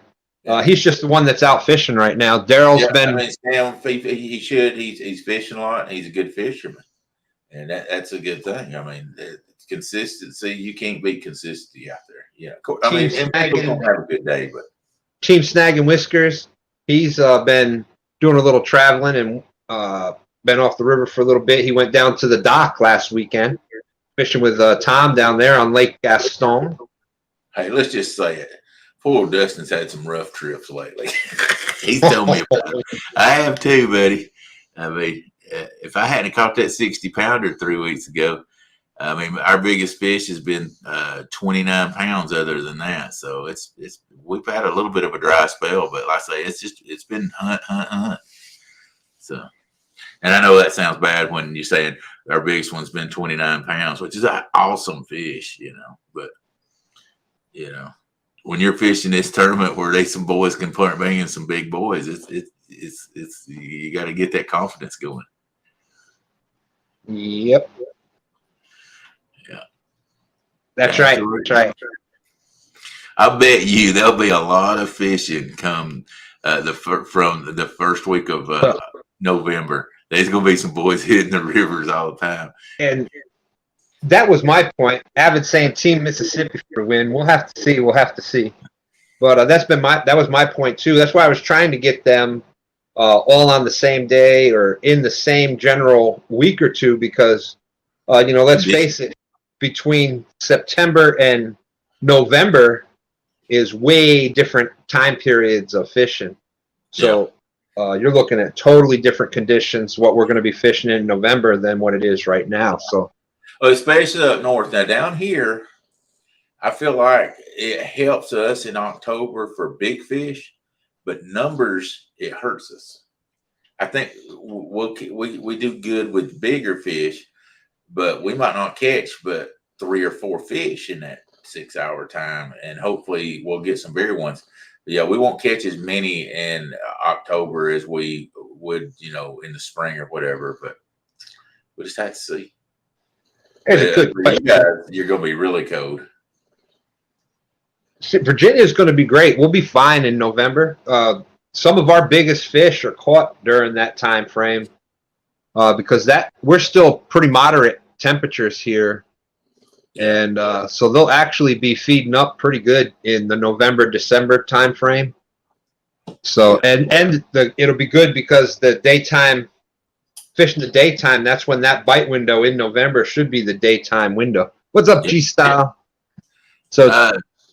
On that question, I don't fish afloat just because. Now, if I was up on the lake part, what they call the lake part, where it's a little bit slower, bigger area, I would. But down where I fish at, it's a higher current. Demon dragons, I fish them, and it's no secret I am sponsored by Demon Dragons. But I feel like the Demon Dragons, it may not give me an advantage on the blues, but it does definitely make a difference catching flatheads. I can promise you that. Fishing with rattles has upped my flathead catching 2 to 1 from what it used to be. And I fish with lead weights. I do some dragging, but and that has a lot to do with water conditions, the speed of the water. If where I fish on the river, if they're running only 5,000, then that's when I'll do the dragging or the suspending. If they're running high water, I'm going to 90% of the time anchor, and if I'm not anchored, I'm going to bump. Yeah, I hope that answered your question. And we have actually used float. We've used the Muddy River floats and the Patriot James floats. Like I said, we've got a video that we never actually posted, but it was floating a live shad, and I don't remember how many 6 ounces, 8 ounces of lead, and that little float was just beautifully. So we'll use it sometimes for straight behind.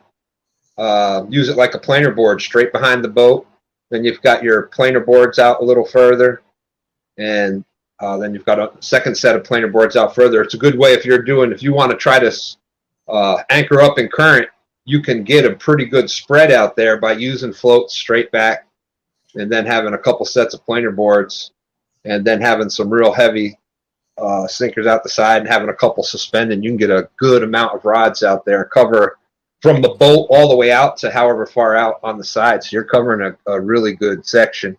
And as far as demon dragons, spooks, whatever, the rattles, I think the big thing with them, I do believe that they help with blues too, because let's face it, those blues, if you look at a lot of the big blues, You know, especially like I can say here in the James River, if you look at a James River blue, that belly is huge. So for them to get down on to actually take a bait down off the bottom, just the shape of their body, it's harder for them to get off the bottom. So that demon, just to begin with, that demon dragon, the spook, the Triple City spook, or whatever one you use and like to use. Float with a rattle on it, whatever, you know. Yeah. Uncle Lou, whatever. Uncle Lou used to have them. They were awesome. Big thing it does is put that bait up off the bottom. It makes it a lot easier for that fish to come up. And Daryl was mentioning the flatheads. That's a great thing for the flathead, because flathead, like a lot of other fish, they feed up. You know, look at the way a flathead is built. That lower jaw sticks out a little bit further. It's much easier for them to come up onto food than it is to try to go down onto the food. So, and I think the vibration of that rattle aggravates a flathead more, to where a flathead is a lot more pickier than that blue is. And I really believe that river current rattling that thing makes a big difference too. So I think that makes them different. Without a doubt. And like I said, I think it does help with blues too. It definitely helps more with current and live bait. You know, it's really not too big of a deal. If I was going to use it in a lake situation, I would just use like the peg float or something like that to keep it up off bottom. But when you've got moving water or you've got live bait, I really do think, and I know Stand 3 does. I will show you a little example here also of things.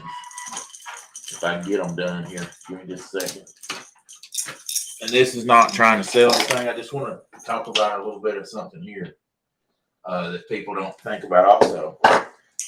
This is a demon dragon. This is a regular demon dragon here. And this is their new brute.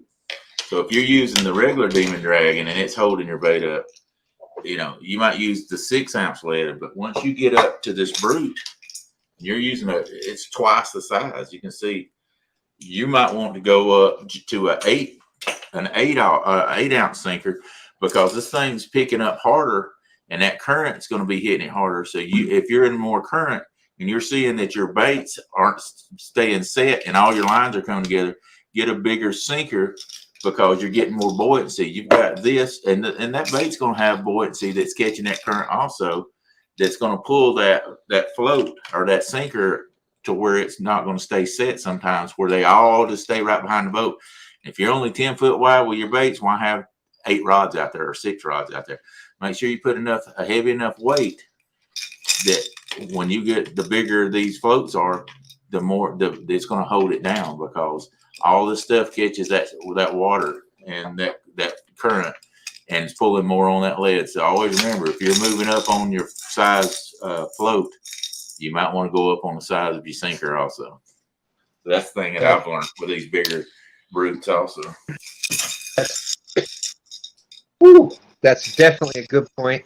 You know, and that's one of the ways, not only with that, but with fishing current, varying your sizes of your weights for, you've seen us out there, especially Stand 3 out there with the little John boat that we had, and people were calling it the SS Porcupine or Hedgehog, and we were able to have 12 and 14 rods out by using different things like floats and the Uncle Lou's planer boards, but also by varying the weights and we get all our weights with Brad from Tidal Weights. His link is out in the description. That's where we get all of ours from. But knowing the different weights, like, and you'll even hear Epic talking about that side rod, that 90-degree out, and by varying the different weights, you'll be able to position those baits right where you want them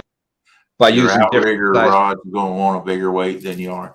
Yep. This is another thing I was talking about. You know, you can do these here. This is just a peg float here with a little rattle up there. And the only problem I have with these, they work great, but if you'll look, this is from fishing with it. You can see what the catfish. I mean, your hook's right here. I need to back up, but they can tear it. I mean, you can see where it's tore through the side. I mean, they can Of course, I mean, they aren't expensive, but you're going to be changing them a good bit just because they're just, they're styrofoam. But that's what a catfish will do to them after you catch several on there. They'll knock the paint totally off of them. And I mean, that rattle right there, if you're going to use a float, please put a rattle with it. I think it'll up your game. But that's the different ways. I got 3 different floats in there, and the reason is they may be 3 different size baits that I'm using and stuff. Don't always go out there throwing big chunks because that ain't always the one that's going to catch the big one. My biggest blue was caught off of a piece of 3-inch long by 1.5 inch wide chicken, free lining, 61 pounds 3 weeks ago. So, Hey, there's Bugman out there. Good to see you, Bugman. It's the general rule of thumb is not every single time. Sometimes when that we've actually had better luck with the chicken and things like that on the days where the typical bite was tough and they weren't biting shad, they weren't biting bluegill, and that's when I thought the smaller size baits, the chickens, the different things like that, something out of the ordinary worked a lot better than that's when I thought the chicken and the things like that worked a lot better. So. Mr. Smith said, Daryl, do you really want to take those new rods out and get them dirty? Yes, sir. Yes, sir, I do. Ain't nothing like grabbing that new rod out and going out there. And then especially when you get to catch that first fish on that new rod, it's like, oh, I got it on my new rod. Oh, I can tell the way this thing works now. I say I'm like a kid at Christmas when I get a new rod like that just to see how it works. So. We got Lance McCool guy out there, double hook angling. Chris is still out there. David Smith. We still got 30 people, and we're going on hour number. We're over 2 hours already. Man, I hope we ain't boring anybody. We're still at 30, so at least we got crazy stuff we're talking about anyway, aren't we? That's right. We're throwing out stuff, whether it sticks or not, we don't know, but we're giving you our opinion. Hey, and it's about fishing, so that's I love it. Yeah. And you brought up the peg floats before.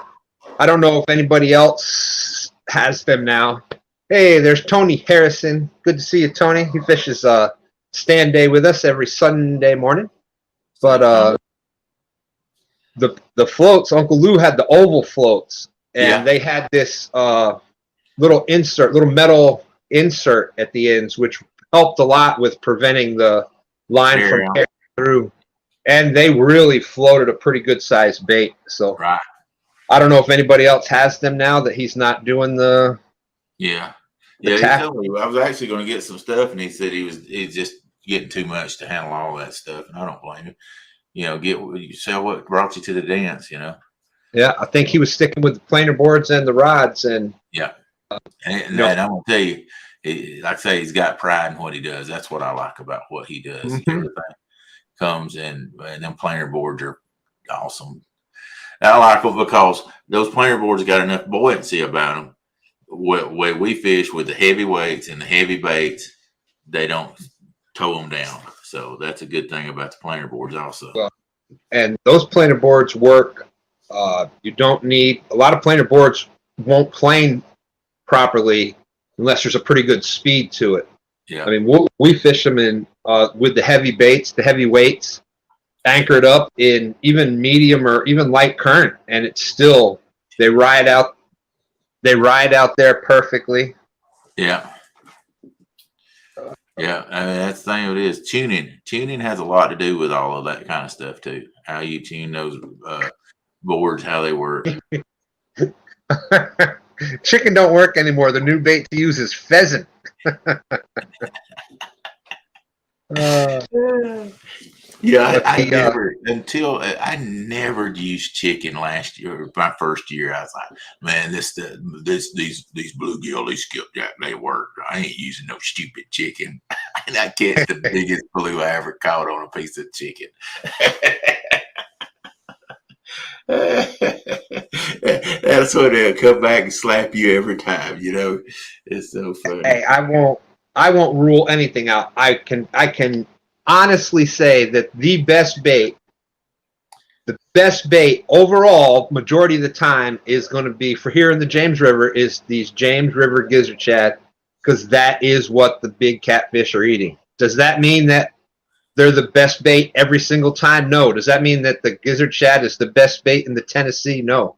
That means here in this particular river, majority of the time, we'll catch our biggest fish on gizzard shad. However, there is those days where the chicken is the only thing they'll bite is on chicken. The only thing they'll bite is on bluegill. And I can't beg a bite off a dang gizzard shad. I can't catch nothing in the Tennessee River on gizzard shad. It's funny. And that's what Creel saying the same thing with the shad doesn't work well out there. So yeah, it's funny. Gizzard shad. I can't do good with white bass. Now, if we put on a live every once in a while, we'll do okay. But white bass doesn't work for me. It's basically skipjack or bluegill for me. And if I don't have anything else, then I'll start. If I'm fishing for bait and I catch some white bass or gizzard shad, I'll keep them. But if I can go bluegill and skipjack, and if I've got chicken, that's usually the three I'll keep. Now, this is something that has surprised me, and maybe it's just I haven't tried the right ones. I don't know. I saw Hagen did use some. Lance is saying it was called bait fuel. Yeah. But for bass fishing and things like that, with using rubber worms, plastics. You know how some things start right here. Old school, we call them rubber worms, but now they're called soft plastics. Anyway, the rubber worm part wasn't what got me tickled, but go ahead.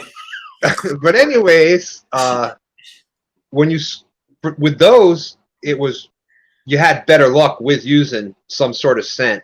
Now, I tried a bunch of different ones with catfish and thinking that it's going to work, and it really didn't. For me, it didn't work as well. It actually, to me, turned off a lot of the fish. So, I don't know. I can't speak against it because I hadn't used it, but I don't know. And to me, it seems like in a slow moving river, it might be, but it looks like to me, unless you soaked it in that stuff and it slowly came out of that fish or whatever, I mean, it just seems hard to me to think that it's going to make a difference because that river water is going to wash it off unless you put it in a Ziploc bag and put some in there and let it absorb in that meat. I'll tell you one thing, if I could do, and I can't throw a cast net because I got a bad shoulder, but I was given some suckers one time. Oh my goodness gracious. I wish I had some suckers on Tennessee River before we did the river against river, because I caught some nice fish with suckers. I just can't throw a cast net. But if there's anybody out there on Tennessee River that fishes around Chickamauga, you want to get rid of some suckers, Daryl's ready to take some.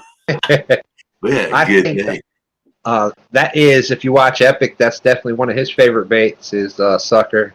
And I do believe that it is, number one, it's in a lot of waters. So it's native in a majority of the waters. It's a very oily fish. It's a very tough fish. So, and it's soft. It's durable, but it's a really soft meat. So I think that for the catfish, it's a easily digestible meal. Right. And so I think that's why sucker works, in my opinion. I think that's why sucker works so well. Yeah. I'll tell you why I got these is my buddy Russ. I think it's how I got it. My buddy Russ got them from Big Mike. Big Mike threw a cast net and caught a bunch of them. He's like, hey, if you want some of these, I don't want them. And so Russ gets them and pranks me. He goes, you want to fish with me? I was like, sure, let's try them. Right, yeah. And boy, we was catching them left and right on them. I mean, they didn't even look at the skipjack or bluegill. It was like, wham, wham. I'm like, put them on every rod. If it worked, I'm going with it. But I know Big Mike had thrown the cast net and got them.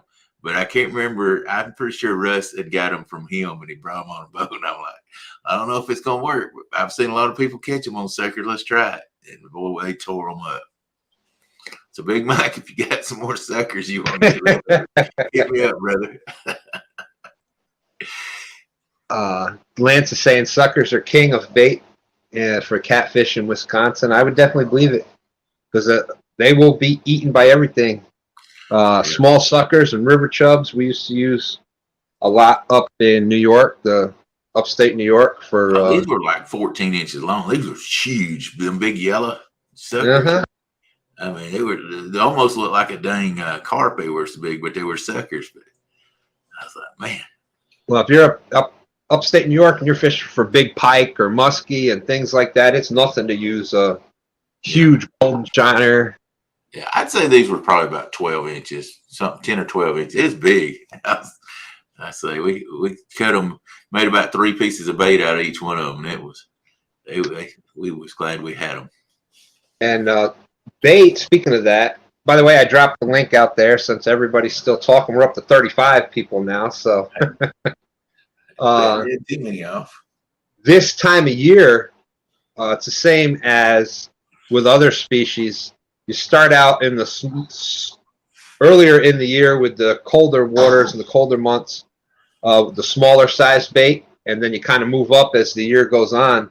So this time of year coming up here, the late summer, fall, that's when your big baits, at least for me, at least what I've noticed, that's when your big baits really start to shine because they're going to be feeding up right now for those winter months. So especially your big catfish, your big fish are going to try to, they are good. They got big by efficiency. So the energy used versus energy gained, they're pretty good at that. So, but I mean, I'm a firm believer in the big fish get the good spots, and they're going to be like in those spots where those great ambush spots are at, and that's how they got big. I mean, they're warriors. They were able to fight off the little fish and get bigger, and that's the way it works. I mean, it's not like in society where we're being nice to everybody. Those guys are competing against each other, and the big bad boy is going to win every time. So, and double hook angler saying nice orange rod behind you there. Yeah, those are all Uncle Lou rods I got in today. 2 orange ones, a purple and a blue there, guys. There, I got the matching Uncle Lou rod right here. We've been showing off some rods. Show off those Freddie rods you got going there too. And here we go. I'll do that again. Yeah. This is going to be a new thing coming out. Going to be hitting soon. It's in the testing stage, and we were blessed enough here. Freddie knows that we have a pretty good diverse. We've got youth anglers. We've got kayak anglers.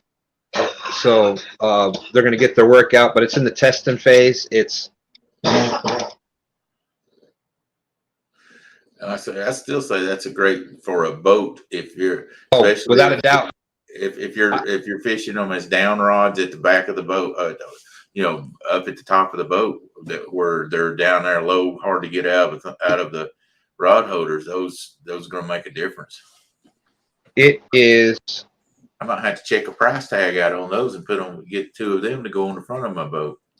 It is. They're 5 foot and 6 foot.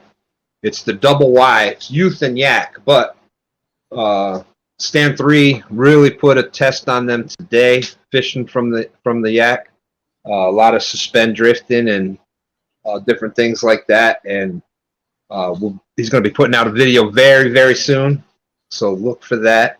Some monster fish were caught. And the rod did a great job with it. And they're stainless steel eyes, got the aluminum reel seat. So click on G-style fishing there, and let's talk about that right there, because that's a frequent misconception, I think, of what people think catfishing is. I know everybody talks about good bait that does bad bait look like our catfish attract to nasty, smelly bait. And I'd like to talk about that if you want to, Stan, just a minute. Sure. We've talked about everything else. Why not? People think, and this is a common misconception, that a catfish is a bottom feeder, that they feed on poop, crap, junk. And if you're really out there fishing and you fish for catfish and studying and learning from others, that's total misconception.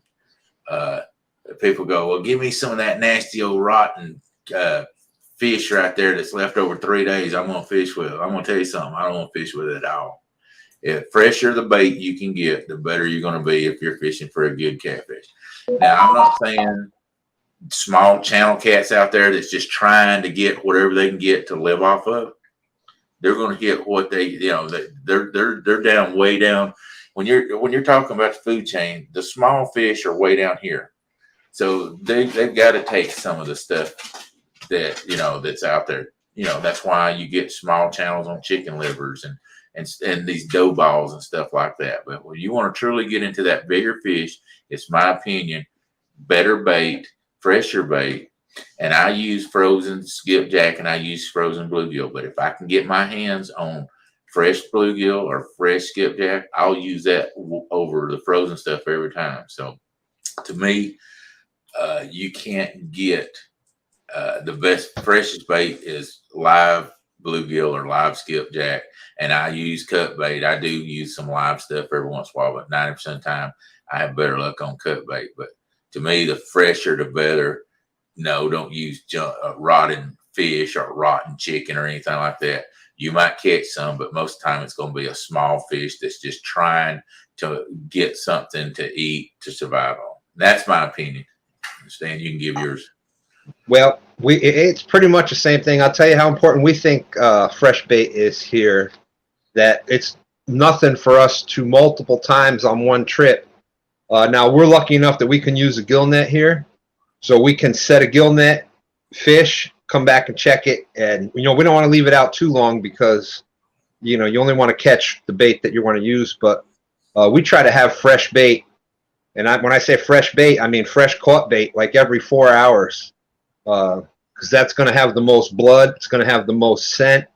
It's going to have the most, even in talking with Epic, even if it's cut, you could have a piece of cut bait that's still going to have electrical impulses, electrical stimuli coming off of it for up to 3 hours after it's been cut, which is crazy. But that all adds into it. And when I catch my bluegill that I'm going to fish with, it goes directly in the live well and it stays alive till I'm ready to fish with it. And like I say, I'm not saying I don't freeze my skipjack and I don't freeze my bluegill, but when I catch it, it's either stays in the live well, the bluegill, till I get home, or the skipjack stays on ice. And then when I get home, and of course, if I'm fishing late that night, the next day, I'm going to prepare that stuff. How I freeze it is, it stays on ice, and I take it out of the ice. I wipe off all the slime off of it, everything, put it in a vacuum bag and vacuum seal that stuff. And the reason you got to wipe it off, if you don't, then all that slime's going to suck up and it won't seal. But you want to get all that off. You don't want freezer burn it also. And then I stick it right in the freezer and make it as fresh as I can.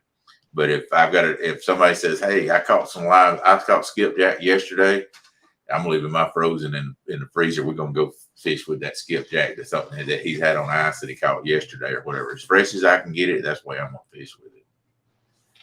And let's see, there were some other comments, but yeah, I totally agree. Now, I'd rather have the fresh bait. If I can't get that, I'd rather have like what Daryl was saying, properly frozen bait. And then from there, goes. Now, you will hear people catching, and I think it's from just the whole thing of, like you said, catfish getting the reputation. And we all know that catfish feed off of their whole entire skin, their whole entire body is a sensory organ. So they can pick up scent better than most other fish. I don't remember the exact how many times more powerful than even a dog sense of smell, the catfish. But I think that's where that stinky bait and all that came from, is from that original, that type of thing. But yeah, I always agree. Now, Danny said 100%, but have proven that zombie carp works in the winter as long as it never thaws out like in winter temps. Lance said that he's seen monster blues caught on Jules' catfish blood bait. You know, people will say that. I've seen other, you know, the limb liners and very may have, but I promise you that if you can get fresh bait, you can't beat it. You won't catch as many as often, and that may make people mad. And it is what it is. But I can promise you, and that's just like chicken. I don't want to buy chicken breast. When I'm going to get chicken breast and I'm going to fish with it in the river, I'm going to get some that's not frozen, that's fresh, and take it out there and fish with it. Just the fresh is better. It just is what it is. And I'm not saying Lance is wrong, but I'm saying that I fish with too many different types. I know that fresh, real bait that came from the river is going to beat you all the time. Chrissy, before you go, she was wanting to see the Uncle Lou rods. Okay. Let's see the Uncle Lou rod specials there. Before you go, Chrissy, here we go. This is the blue one. Let's see if I can get them in there. And of course, you got the old original orange one. I got them laying here and they're easy. And this is purple. And I'll tell you what, it's hard to tell. Oh, that shows pretty good. Let me turn this light this way a little bit more. See if I can. I was putting a halo on my glasses a while ago, but that's the two new ones that he has, the purple and the blue. And I'll tell you what, them some nice looking colors right there. So, I'll let you know Monday when I go fishing how good they work out. But everybody that's ever fished with the orange one, they're the same as the orange ones, I think they're going to work out good. And like I say, I do the Mad Cats and really enjoy the Mad Cats. Hey, look, I got your sticker up there. Yours and Ernie's sticker up there too, Miss Chrissy. Put me a little board up there. Y'all are part of the Gold Club. But, yeah, I'm excited to use those things. Daddy, I know you do. That's as fresh as you get it, Daddy, when you go steal them out of the old house place and butcher them right there on the bank. That's fresh. Oh man, but I hope you like those. That's some sharp colors. Yeah, they are, Chrissy. I think it's going to be neat. I think they're going to complement my Mad Cats. Like they're between them. I enjoy them, so I think they're going to be great. I'll let you know. You know, I'm going to be honest and let you guys know how it works. Well, Chrissy, of course, you know there's the 222-pound sturgeon that was caught on the medium action Orange Uncle Lou rod. I can't figure out why that's still in the plastic. Why it's not ready to rock and roll. Because it had to be retired. When we caught that, Uncle Lou said that rod had to be retired. Oh, okay. Well, man, then you need to put that thing on a rack and put the hook and all that was on it. Then I don't have it right here to display on a weekly or daily basis, depending on when I'm online. And I know you don't have that picture handy either, do you? This picture right here? Yeah. Oh, I got to show you something. Hang on. If I don't knock these rods over.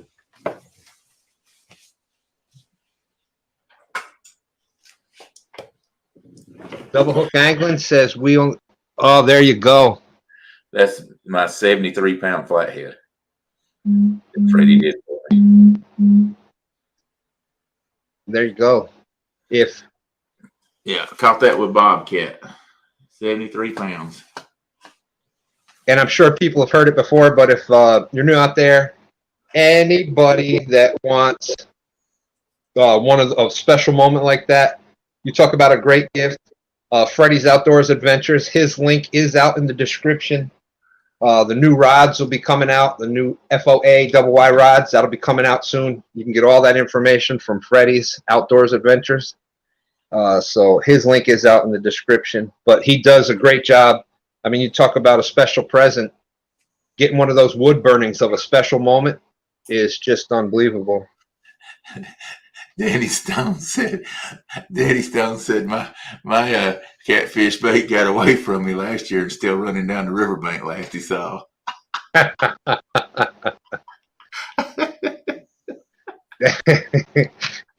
Danny.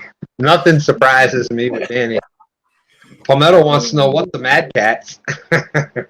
I got the Mad Cats too, and I'm going to use them together. I say those are great rods when we're fishing that stout current, especially against river pylons. Anybody that's fished river pylons and catches a fish right there on a river pylon, when that river parts that pylon, that current is really strong, and they're great for pulling them out. They're just they got a lot of backbone. But I've lost when you catch the 25 and 35 pounds fish, those mad cats got so much backbone and strength in them. You lose a little bit of the fight. I'm wanting to go back to not quite as a heavy a backbone rod to feel the fight better. If I'd had it did over again, I would have bought medium mad cats instead of the medium heavies. And that's why, plus Uncle Lou's a great guy, and he's done a lot for a lot of people, and I wanted to buy some of his rods from him. That brings up another good point.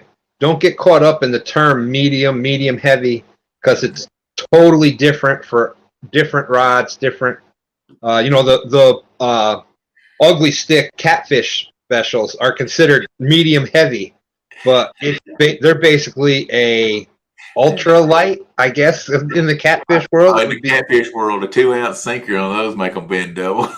Yeah. But they will catch fish. Hey, right here's proof. Ugly stick right there, guys. I caught a 73-pound flathead on my ugly stick. Got a video. Go over it. Trophy Seekers Outdoors. I got it on video when I caught it. I think so too, Palmetto. I wished I'd have known better, but me not being in the catfishing world that long, I didn't realize that medium heavies were so much different. Like going, I went straight from the ugly stick to that, and it was like, holy smokes, this is different. And then I seen the Uncle Lou's medium heavy was between the two, and I was like, wow, if I never get me up a little money, I want to buy some of those. So, and they all got their differences. I mean, if that river's pouring, and I always look at what it's pouring, if that thing's pouring 40 and above, that's where I want my mad cats, because I'm going to be fishing. But these right here, these ugly, or these Uncle Lou's, I think that's going to be my all-around rods. I've got 4 of them. I need 6, but hey, I got 4 right now. And I agree. And in my opinion, if you're going to be doing, a lot of it depends on what you can afford and how much fishing you're going to be doing. Yeah. Like you were bringing it up before, Daryl. If you're only going to be going out every once in a while, you might be better off trying to find an all-around rod that, like an Uncle Lou's, the Uncle Lou's medium heavy rod. It's a perfect all-around rod. You can catch small fish on it and have a great time. You can catch monster fish on it and have a great time, and it's got enough backbone that it can hold up to the 222-pound fish. I'm just saying, but and here again, if you're going into the private lake that's 10 acres and only has channel cats in it, go to Walmart and buy you a dang ugly stick and have a good time, folks. So I mean, it is what it is. It's where you fish and how you fish and what you're fishing for. And Muddy River catfishing, the blue cat, the flathead, and what's the medium, the catfish rod that he had. They're all great rods. The big cat fever rods, they're all great rods. The mad cat rods, all great rods. If you have the opportunity, that's what's so great about CatCon. You will have the opportunity. It's coming up October 7th and 8th in Kansas City. I always mix it up. Kansas City, St. Louis. It's out west somewhere. I believe St. Louis, but pretty much every brand of rod you can think of will be represented there, and you can actually get one in your hand. You can shake it. You can do the bend test on it, and you can do it. Some rods are going to feel better to other people than other rods, and if you go fishing with different people, you get a chance to try different rods. You'll definitely find one. You're going to find one. But if you're only going out every once in a while, I'd recommend getting a all-around rod, and you can use that in a bunch of different situations. I dropped the link out there again if anybody else wants to come up. We're still talking up here. We still got a bunch of questions coming in. Yeah, don't let us catfishing. Jay's catfishing says, what's your to-go best bait that if you don't have, you won't go fishing? None of that. If I go fishing, if I don't have any bait, I don't have a bait. I mean, I'll go to Kroger or Walmart or home or whatever and get me some chicken if I had to. First thing I'm going to do, if I don't have any bait and I couldn't, and they said, you ain't going to get no bait, I'm going to go buy some chicken breast. But the next thing I'm going to do is grab some red wigglers because I can't throw a cast net because of my back and my shoulder. But I'm going to go and I'm going to get in that river. And let me tell you, I'm going to go first offhand where I know I usually catch bluegill, and I'm going to try to catch me some bluegill. And if I know the skipjack are up at the dam run, I'm going to try to catch them. Give it a couple hours, and if I don't catch anything, then me old chicken breast is going to make it for the day. So I ain't not going fishing. So I agree. I agree, but I think point behind it. I agree. If you can go fishing, if you can't get fresh, live bait or fresh bait to cut, go with chicken. Go with whatever you fit. If not getting bait is going to keep you from going fishing, get some chicken and go fish because there has been big fish caught on chicken. But I think point being is what for me, my go-to bait almost all the time here in the James, the go-to bait here is gizzard shad because that is the primary food source for like 90% of the year. The only time that changes is in the springtime when the mating runs come up of gizzard shad and hickory shad. You got herring that come up the river. They kind of take over a little bit in the spring of the year. But other than that, I will use gizzard shad here in the James the majority of the time because that is the primary food source majority of the time. And I go for my number one bait is bluegill just because I love catching a flathead, and I can catch blues and flatheads on the bluegill where I catch 95%. If I'm fishing with only skipjack, 95% of the time I'm going to catch blue cats. I don't catch as many flatheads on the skipjack as I do the bluegill. And so if you're going to put a bucket of skipjack in front of me and a bucket of bluegill that's, I'm going to fish with, I'll pick the bluegill if I can't pick both of them. There you go. Palmetto said that he's been using the anvil rods for a while. He's really liking them so far. G-Style, we've been getting a lot of good questions and comments tonight. Yeah. G-Style saying, the last catfish you lost, what do you think went wrong? That's a good question for chat, too. Yeah. Go ahead, Stan. I'll come in second on that one. Well, I don't know about the last one I lost, but the majority of them, angler error, especially when you get a monster catfish, even if you've caught a bunch of them and you've caught a bunch of monster fish, angler error, you get too excited or you didn't check your line for nicks and things like that ahead of time. The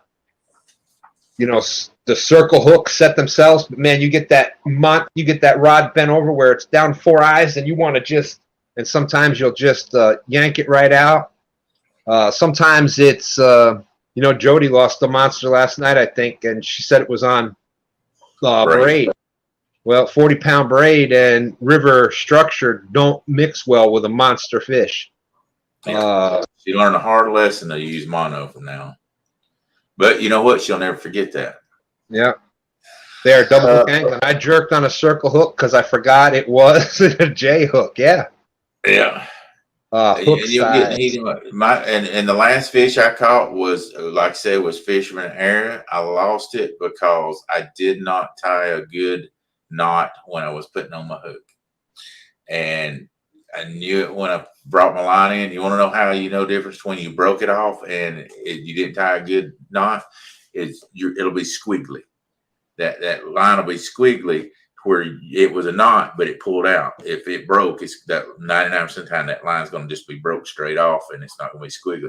I didn't tie a good knot. Take your time, and these old eyes, I got to slow down and go through, and do all that stuff. But that was the thing. And like I say, I use 80-pound leader on my stuff. So, small nicks, ain't so bad. But if you do feel it, Nick, you still need to change it. But that's why we use an 80-pound leader.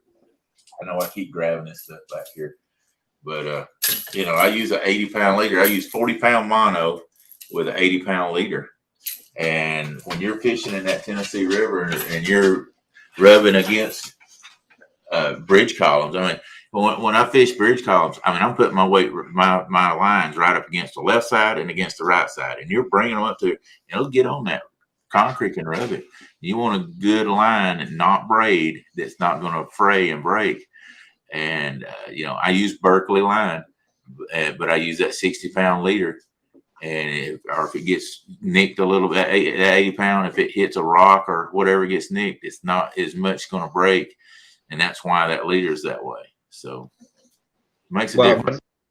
In, you know, talking with Jody, well, not in texting in the group chat was about that today. 40-pound braid has the diameter of 8 to 10-pound test mono.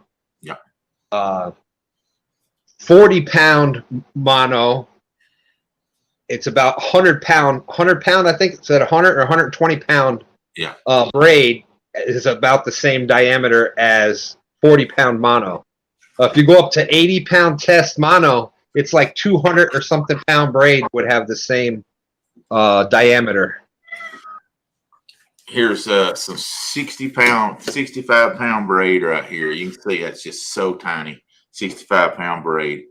And the only thing I use 65-pound braid on is a bumping rod. And because when you catch a fish on a bumping rod, you're catching that current, and you want that hook to set really fast because you're bumping. And so you don't want that stretch.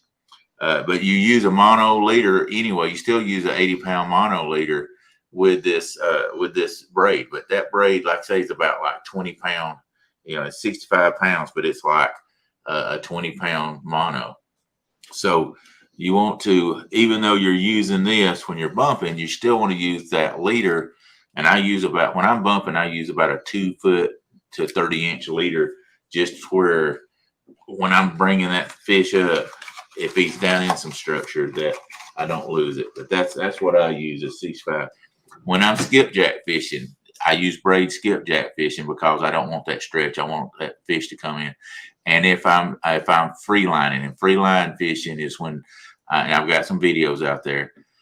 When you're fishing without any weight, I use chicken on that, and I use just a hook with a swivel on it. And when I use mono on that, I use a 20-pound mono with a 20-pound braid. But when I'm anchor fishing of any type like that, it's mono. It's more forgiving. You won't jerk a hook. If what we call skin hook them or whisker hook them, that mono's got some give. If you'll take your time and get that fish up there, a lot of times you won't pull through that skin. With that braid, it just don't give, and you can lose them like that when they're whisker hooked like that. That's another thing that I love about the Uncle Lou rods and the rods like that. You use that when you get those monster fish and they make that last second run right at the boat. If you've got a super stiff rod, yeah, it's only, you know, you only got this much line, so that rod is what your shock absorber is with that monster fish. And if you've got a rod that gives a little, it's going to help you get that fish. And back off on that drag also. When you get the shorter that line is, the shorter that give, even if you're using mono. So you know, you're using, like I say, you're using that rod as shock. I caught the 61-pound, that 61-pound blue. It was basically a bass rod, a small bass rod with a spinning reel on it, because that's what you're using. You're just using a small line. And I was able to get it in 61 pounds. Now I did chase it with the trolling motor, but setting that drag when you get close to the boat, especially when you know it's a big one, get ready to mess with that drag, because if he's pulling real hard when he gets boat, loosen it up. You know, he's on there. Have the patience to let him fight himself out. He'll give out before it's over with. And I've had it where I brought them in some big ones and they quit fighting because it was wrapped. They got right to the boat and he come unwrapped. And you guys know when a big blue gets wrapped, they quit fighting. I don't know why it is, but if they get wrapped in that line, they'll quit fighting. And then when they come out, the fight's on, brother. And you better be ready to back the drag off if you got it pretty tight. So learn your rods, learn what they do, and learn the drag on those rods too. And I was saying angler error before. One of the biggest things, especially with big fish, and you've been fighting it a while, and you think, okay, exact opposite, you end up doing the exact opposite of what you just said, Daryl, and you get it close to the boat and you're thinking, okay, I've got to horse this in right now. I've got to land it right now, and they end up tightening the drag. Yeah. Guilty, done it, where I fought it and think, okay, if I don't land it right now, and you just make that little bit extra, whatever, you tighten the drag or you put some extra pressure on it right at the boat and snap. When you got the boat, or a lot of times it's not the snap, it'll pull the hook from where it's only you mentioned it before, skin hooked, and you start that little bit of extra pressure and it just pops it from the skin. Exactly. You've got him whooped when you got him to the boat. You've got him out of all the structure or wherever you're at. My biggest time when I'm putting pressure on a fish is right when I hook it. If I know I'm fishing in a tree or a bunch of rocks, I want to get him up out of that. So I'm going to put some pressure on him then. Once I get him up out of that and away from that, then I'm taking my time. I'm going to take my time. Look, all we got all day, what do we come to do? We come to fish. What do we come to fish for? A trophy fish. I'm going to take my time and get him to the boat. And if he's still fighting when he coming to the boat, we're going to back some drag off and let him fight till he's tired, because you got some weight. You don't want to try to start pulling all that weight. You're going to break you got a 40-pound test line that I'm fishing with, and I catch a 50-pound fish. Guess what? You ain't boat flipping that. You don't want to pick that body weight up out of the water. You want to get his head up a little bit where it can be netted, but don't start picking him up where the net man can get him in there. I'll tell my net people all the time, don't pick him up, or I'll tell them, don't pick him up where the net, just keep his head up out of the water a little bit and let me net him. Don't put a bunch of weight on it. Right. Because you got a nick, if you got a small nick on that 40-pound, now you only got maybe 20 pounds to pick up. When you get to the boat, that's the time to start relaxing and start just letting it go and taking your time, because you've already got him that far. You probably got him if you'll take your time. You get a monster fish or even a halfway monster fish in heavy current, the last thing you want to do is get that fish up to the top too soon. You want to get, like Daryl said, get him up off bottom, and you can pretty much steer that big fish. A big fish will run up river, and you can pretty much steer him under the down under the water. If he comes up top and starts rolling in the current on top, there's a good chance that it's going to go. But you want to fight him, let him stay down in the current, and you can fight him. You can steer him right back up to the boat. You can go watch. I mean, and I'm not trying to make people go watch my videos, but if you want to go watch this video, I caught the 61-pound blue, and that video came out about 2 weeks ago. That was like a 20-minute fight. We cut it down to about 15, I think. But you can see how I'm just standing there. When he takes off, I just let him go. I mean, you don't get excited. We made sure all the rods were, made sure that he wasn't close to the trolling motor. And if he did, we brought it up and everything. But when we brought, he had 3/4 of the spool off just like that. And it was like, get the trolling motor down. Let's chase him down. Staying calm will get you more fish every time. So that's one of the biggest. One of the biggest things that Epic said that he used to do when he was guiding was anytime a big fish was on, the first thing he would do was put his hand on his client's shoulder and say, "Relax, we got this. We got all day to get it. Just calm down." And I talk about the 222. When I was hooked into that, that was going through my mind. Relax, calm down, relax, calm down, relax, calm down. And I could hear Epic saying that. Just relax, calm down. Yeah. And the biggest thing, the biggest stress about bringing that big fish in was when he had me 3/4 of the way spooled. I was like, we got to chase it to get some of this back. But I knew if I could get it back, we were going to be okay. You know what I'm saying? Because I had my drag set good. We got it back, and then he took it out again, and we got it back. But that's the biggest thing with that, because we was fishing with a spinning reel, you know, a bass spinning reel on a bass rod. So 2-piece rod.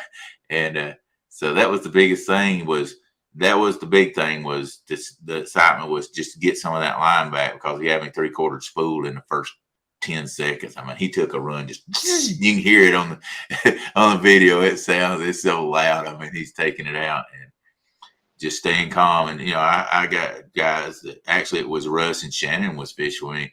Everybody stayed calm and done what we needed to do. And that's a time on the water. Right? There's nothing more important.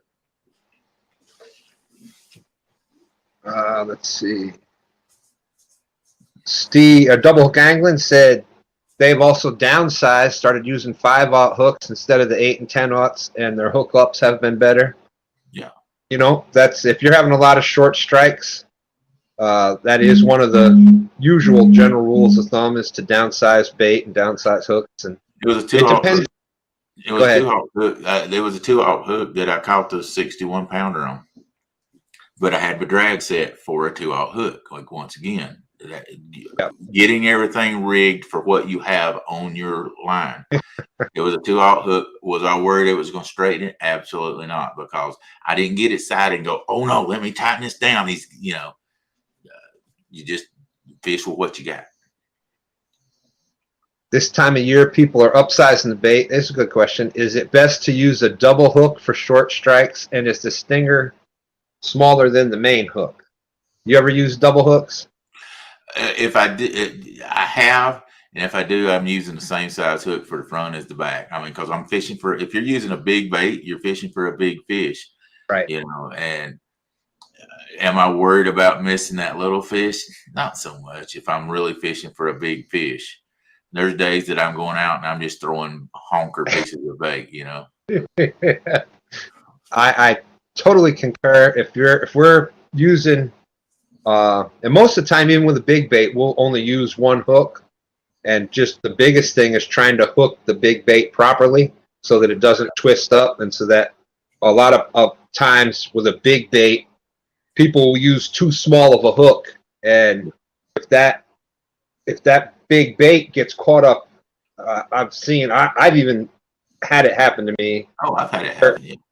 It comes back around and the bait is back in that circle hook, and you're like, man, how did that not hook up? And then you get it in, you're like, look at that, man. But so just little tricks about, you know, like putting it through at an angle instead of straight through, different things to keep it from spinning. And I've still had that happen even when I've angled it some. But I mean, if you fish enough, it's going to happen to you. But and I see people go, and I got a buddy that I have to.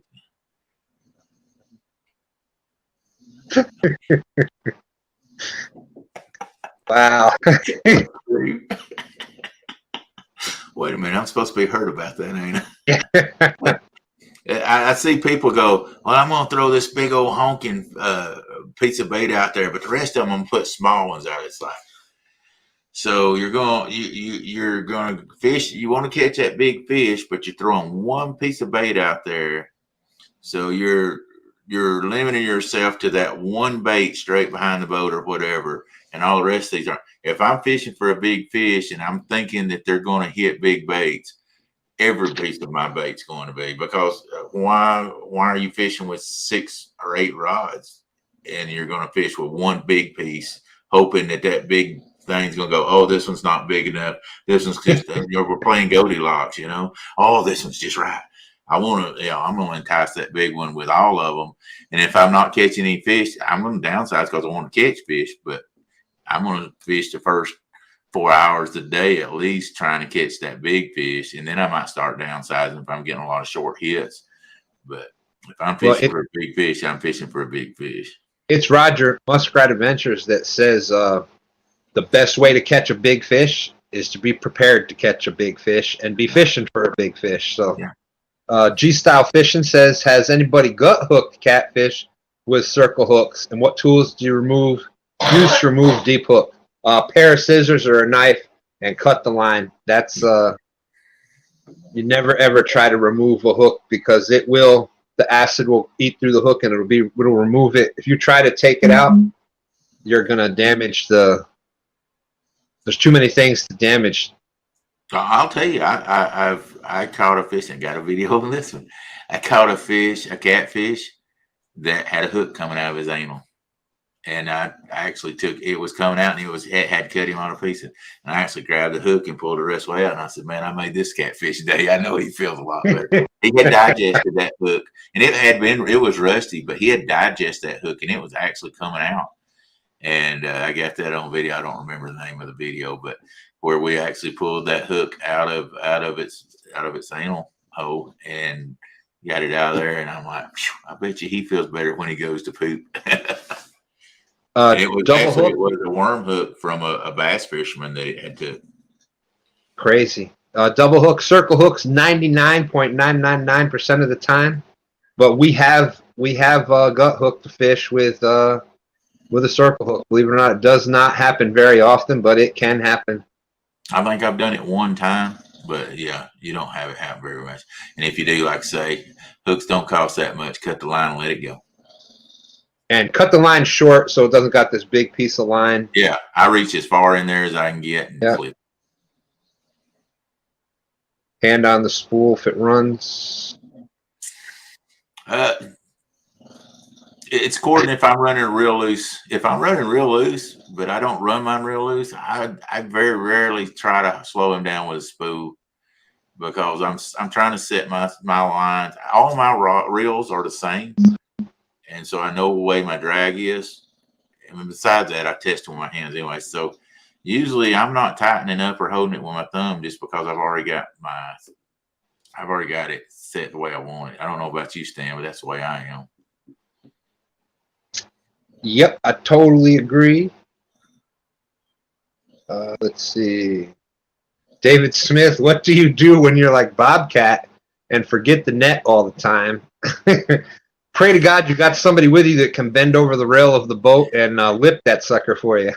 my net stays in my boat 24/7. I don't take the net out. Of course, I understand where Bob's at. Bob lives in the city and he has to, but man, if I was, that net'd be sitting with my rods. I promise you that. Bobcat's big. I guarantee you, right now we're probably on our bigger fish. We're better off getting our hand on it with the net. Now, if I had a Hydra Web 80, that would be totally different. But I've got the 150, or is it 120? Whatever, the bigger one. 150. Yeah, the 150. I'm telling you, I love that thing. I know it's big, but I got a pretty good sized boat. I love that thing. I had it was about as big as the 80, and I actually gave it to it's one Bobcat's working with now. But I went to the 150. Gosh, I love it so much. I mean, you can just scoop a 50 with no problems at all. Yep. It makes a 50 look little in that net. I love it. 150. I would say that's probably the one thing we could improve right now to improve our, because I've lost earlier this year. I lost probably about an 80 at the boat. So Steve Douglas, if you're watching, if you need to give somebody a free net. But I would say seriously, that's probably the one thing that would improve our game right now at this point would be to upgrade the net. Yeah. Left it out.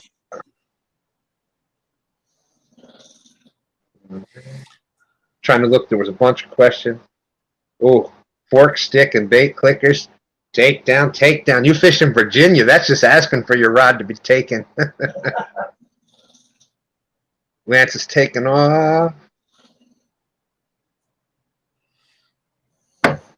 Michael Murillo fishing out there. Yeah, we're still live and still got 30 people talking. We've been talking catfish for 3 hours. I've had a great night. This has been an awesome. This is what I love. Yeah, I love talking catfish. Geez, I ask about the knife. Don't buy an expensive knife. You're probably going to lose it. What's the best knife to use that will last a good minute? Uncle Josh is going to kill me. Uncle Josh is going to kill me. But my best bait knife right now is just a cheap whatever, and I took it on the. It's stainless steel and it's got just a metal handle on it. I don't even know, but it's just a cheap knife, and I took it on the grinder outside, It's got the heavier grit and then the smaller grit grinding wheels on it. You know, the orange. It's got the high speed. Rough edge Man, on it. boy, just a couple of runs through there, and it goes right through. It goes right through the backbone of big shad. I mean, it's just super Well, sharp. that rough round rock gives it a serrated edge almost. What happens? Yeah, I don't worry too much about a knife, you know, because you're gonna lose them sometimes too. So especially if you don't have a bait board. I don't lose one now. I've got catfish catfish clothing bait board, so my knife slides down the slot. But I have lost them before because of it. That catfish clothing bait board, that just an awesome thing. Got the little slot for the knife there. I know that's what on Dan's boat, Green Machine Outdoors. That's what we use there. Off the Hook Outdoors out there. How you doing? Good Lord, it's 11 o'clock already. Mercy. Danny Stone says nets are for weighing. Real men grab them by the lip.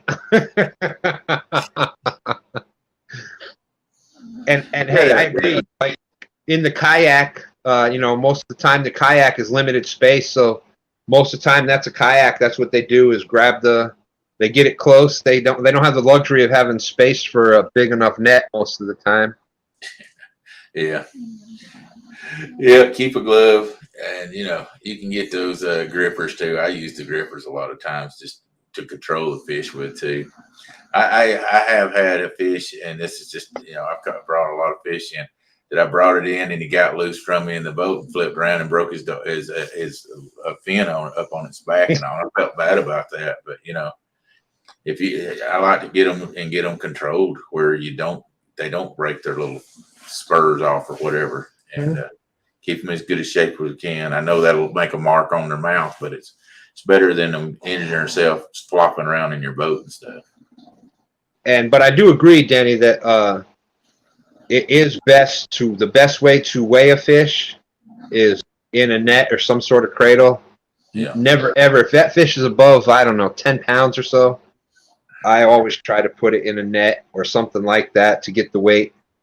Definitely 20 pounders and above, you're better. That's on what I say. 20 and above, I go. If I think he's over 20, 25 pounds, he's going to stay in the net, and I'm just going to weigh him in the net. And the whole reason behind that is fish are actually, you know, obviously they're buoyant in the water, so they're not used to having, imagine that entire body weight. Imagine somebody picking you up by your jaw. It's going to be the same thing. It's going to damage and if they can't eat, well, what's going to happen? So, he's a big boy if he can pick me up by my jaw. 300 pounds of being picked up by the jaw is broke. That's right. That's right. We got any other questions or comments out there? It's been a lot of great questions tonight, too. I was just going to pop in and show you my rods off, and I've been here a while, didn't we? Yeah, but like I said, I love it. I could talk fishing 24/7 all night long. This was back kind of old school. This is what we used to do every Friday night. And there was nothing to have, you know, 30, 40, 50 people every Friday night till whatever time just talking about fishing. Yeah. I fish a lot of Fridays is one reason I don't get in on Fridays too much, but I'm not going. I hurt my back, and I've been taking some steroids, and that's one reason I don't even feel like it's 11 o'clock. I got 2 more days of them, but I've been taking steroids for my back, and I'm trying to not fish till next week to get it all healed up again. You know, people think even just from a boat, if you've got a back issue, even just riding in the boat is wear and tear, and it's tough. It's tough. Y'all see me. Go ahead. It's so far up to the Tennessee River. I mean, you know, when you're going to spend $100 to drive up there in the gas and everything, I'm going to stay 12 hours and all, and that's rough on the back. You know, and that's one reason I said I couldn't do a kayak. You know, a boat, I can stand up, walk around, or lay back and stuff like that where you can't in a kayak. But, man, you just hate to go up there and fish 2 hours. And, you know, you drive an hour and 40 minutes up there and fish 2 hours and turn around driving, and you spend all that money. When I'm going, I'm staying for a while. And Takedown's asking, how's your back doing, buddy? Is taking the little time off, is it helping any? Yeah.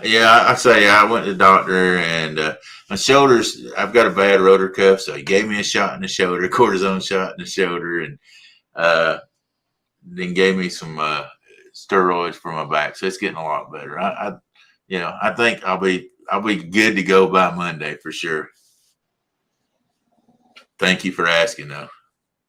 Yeah, and like I said, even just riding in the boat, you've seen me when we first started. I was doing a lot of bank fishing, and that was really rough. And then started doing a lot more boat fishing, and that was even just riding in the boat and stuff was rough. And you saw me for probably a year and a half. I was out fishing hard, doing YouTube. I was live and you've seen me step back a little bit this summer. It caught up with me, and I'm feeling a lot better.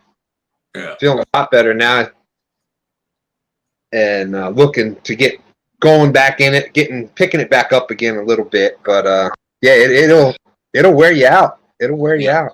That's getting that tracker V bottom boat that I've got, that Pro V 17 footer, and then putting in the good seats. I can't remember the type seats. It's those web seats like deals. I can't remember what they're called, but anyway, that's helped me a lot. Those V bottoms, they ride through water a lot better than I had a flat bottom, and it makes a world of difference better. Without a doubt. Our boat that we use now, we've got it's only a 14 footer, but it's a deep V bottom. And I mean, the stability on that, with it being deeper, number one, I can stand up out of the seats a lot easier with the long legs because I'm not bent at more than when you get the legs and you're bent at like more than the 40, you got to come up past your knees. It's tough. But when I like the tall one. Yeah, that's what I said on tall. And you're already above your knees. It's a lot easier to come up, and that deep V bottom rides so much smoother, so much better. It is a huge difference. I love it. G style trophy seekers fishing from the boat. Do you use your fish finder to find a spot, or do research the place you fish? How you determine a place to fish? A lot of it has to do, and yes, I use my fish finder a lot, but where I start looking has to do with one, the flow is number one, and then number two, the temperature and what time of year it is. I mean, it's pre-spawn or after spawn, stuff like that. It's hard to just say right here how you do it, but like if the water's flowing really hard, sometimes I'll find some water that's not quite as strong or that's protecting the fish a little bit, and that they want to get out of it. Mouth of creeks and stuff like that. It's just slower. I'm for sure trying to fish that seam, but there's a lot that goes into that. It's hard to give that a good answer and tell you exactly where you start or how you start. But I start out doing that, looking for them on my fish finder, looking for bait. I mean, there's so many different factors that get there. I may see fish, but I don't see bait, and they don't look that great of a fishing spot, and I may pass it over, but I may wind up coming back to it. But I'm looking, when I first start out, for those active fish that has bait around them, some type of structure most of the time, that I can see down there, and they're not just, laid right on bottom. So there's just a lot of different factors to that, and that's just time on the water, just to be honest with you. There's nothing can do better for you than time on the water and paying attention to what works. Paying attention, if you stopped and you didn't catch a fish and you was fishing rocks, then you went and found some structure and you caught fish on structure. Pay attention to what that depth is and all that. That's a lot up to it. Always pay attention to what you caught that first fish in. And then especially if you caught the second fish in that same thing, if you fish that river enough, you know where another spot is after you've caught some fish and they quit biting, to go to that next spot again that's that way, and it'll make you more successful. The other day, I've just had a video come out. It's skipjack versus bluegill.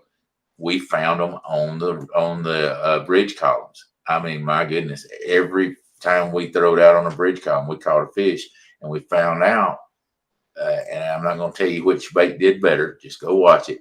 But it was also funny. Here's another thing that was funny about that. Watch this video, watch it close. We started out in the morning time and we was catching them on the left side of the columns. When the sun, and that was the shady side. When the sun went across the river, guess where we caught them at? On the right side, where it was shady on the right side. So you can plainly see in this video, we're catching every one of them on the left side. And as soon as the sun went across the river and made the other side of the column shady, we started catching them on the other side. And it's just as plain as as the nose on your face, exactly how that worked on that. So that's a good one to watch to see how fish will change as the day goes on. And that's a great point about learning patterns. If you're catfish, like we brought up before, they like to be comfortable. So they're going to be feeding in that comfort zone. So if they're feeding at 20 foot deep, there's a good chance that they're going to be continuing to feed in other spots at that same depth that match the spot that you caught it at. So knowing where those spots are, like I brought up before, the people that are consistently catching bigger fish know how to knock out inactive water. And that's one of the ways right there. They notice a pattern and they say, okay, well, I'm catching fish 20 foot deep right at the edge of a ledge with shallow flats next to it. Well, you know where there's 20 more spots just like that. Exactly. And bam, bam, bam, bam. You knocked out 90% of the rest of the water because it wasn't following the pattern of active fish that day. 100%. And if I didn't have a graft, I wouldn't turn around and go home. I'd start out going, okay, how's the river look like it's flowing today? If I didn't even know what they were flowing, okay, the river's flowing this much, and so how high is it? And then I'd start going and hunting the spots that I had done before like that, and then start moving around. Excellent point. And Danny Stone saying Daryl fishes downstream of the spots where the conservation department just released the. Sorry, I wasn't. Take that down. How do you delete that? Whisker Dream says Danny fishes in a pond. Hay pond at that. Woo! Hey, now, come on, Daryl. I know you'll throw shots, but that's pretty. That's about. I don't think there's anything much lower you could call somebody. Well, it is Danny Stone. That's all I got to say. Danny Stone says, yes, Whisker Dreams. Yes, my pond is 2,000 miles long and a mile wide. We got Matt, Want to Be Outdoors, has been here with us. That's it, Matt. Yeah, it was Cat kind of caught up to me a little bit there. I had a blast. It would not change it for anything, but yeah, I'm definitely bringing a chair next time. That's what I said. When we go to CatCon in Kentucky, I'm bringing a table and a chair, and that dang chicken running around there. I think he got tired out too. I'm gonna try to play around. Oh, he's saying 2,340 miles long to be exact. Yeah, I had a tournament to get ready for. Yeah, that's what I heard. I thought there was some sort of something going on there. Yeah, I don't know when that starts. I think that's tomorrow, though. I'm not sure. I think it's. Danny can tell us. It's tomorrow night. Let's see. I know you brought up that you got the Rogers tournament in the morning. Yeah.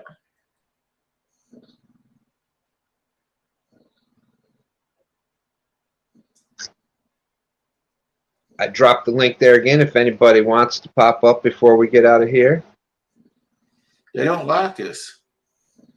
Want to Be Outdoors said I might even bring a scooter. Yeah, that Chrissy had it right. She was the one on she had the scooter the whole time there. Yeah, she had it figured out, buddy. Had her seat with her 24/7.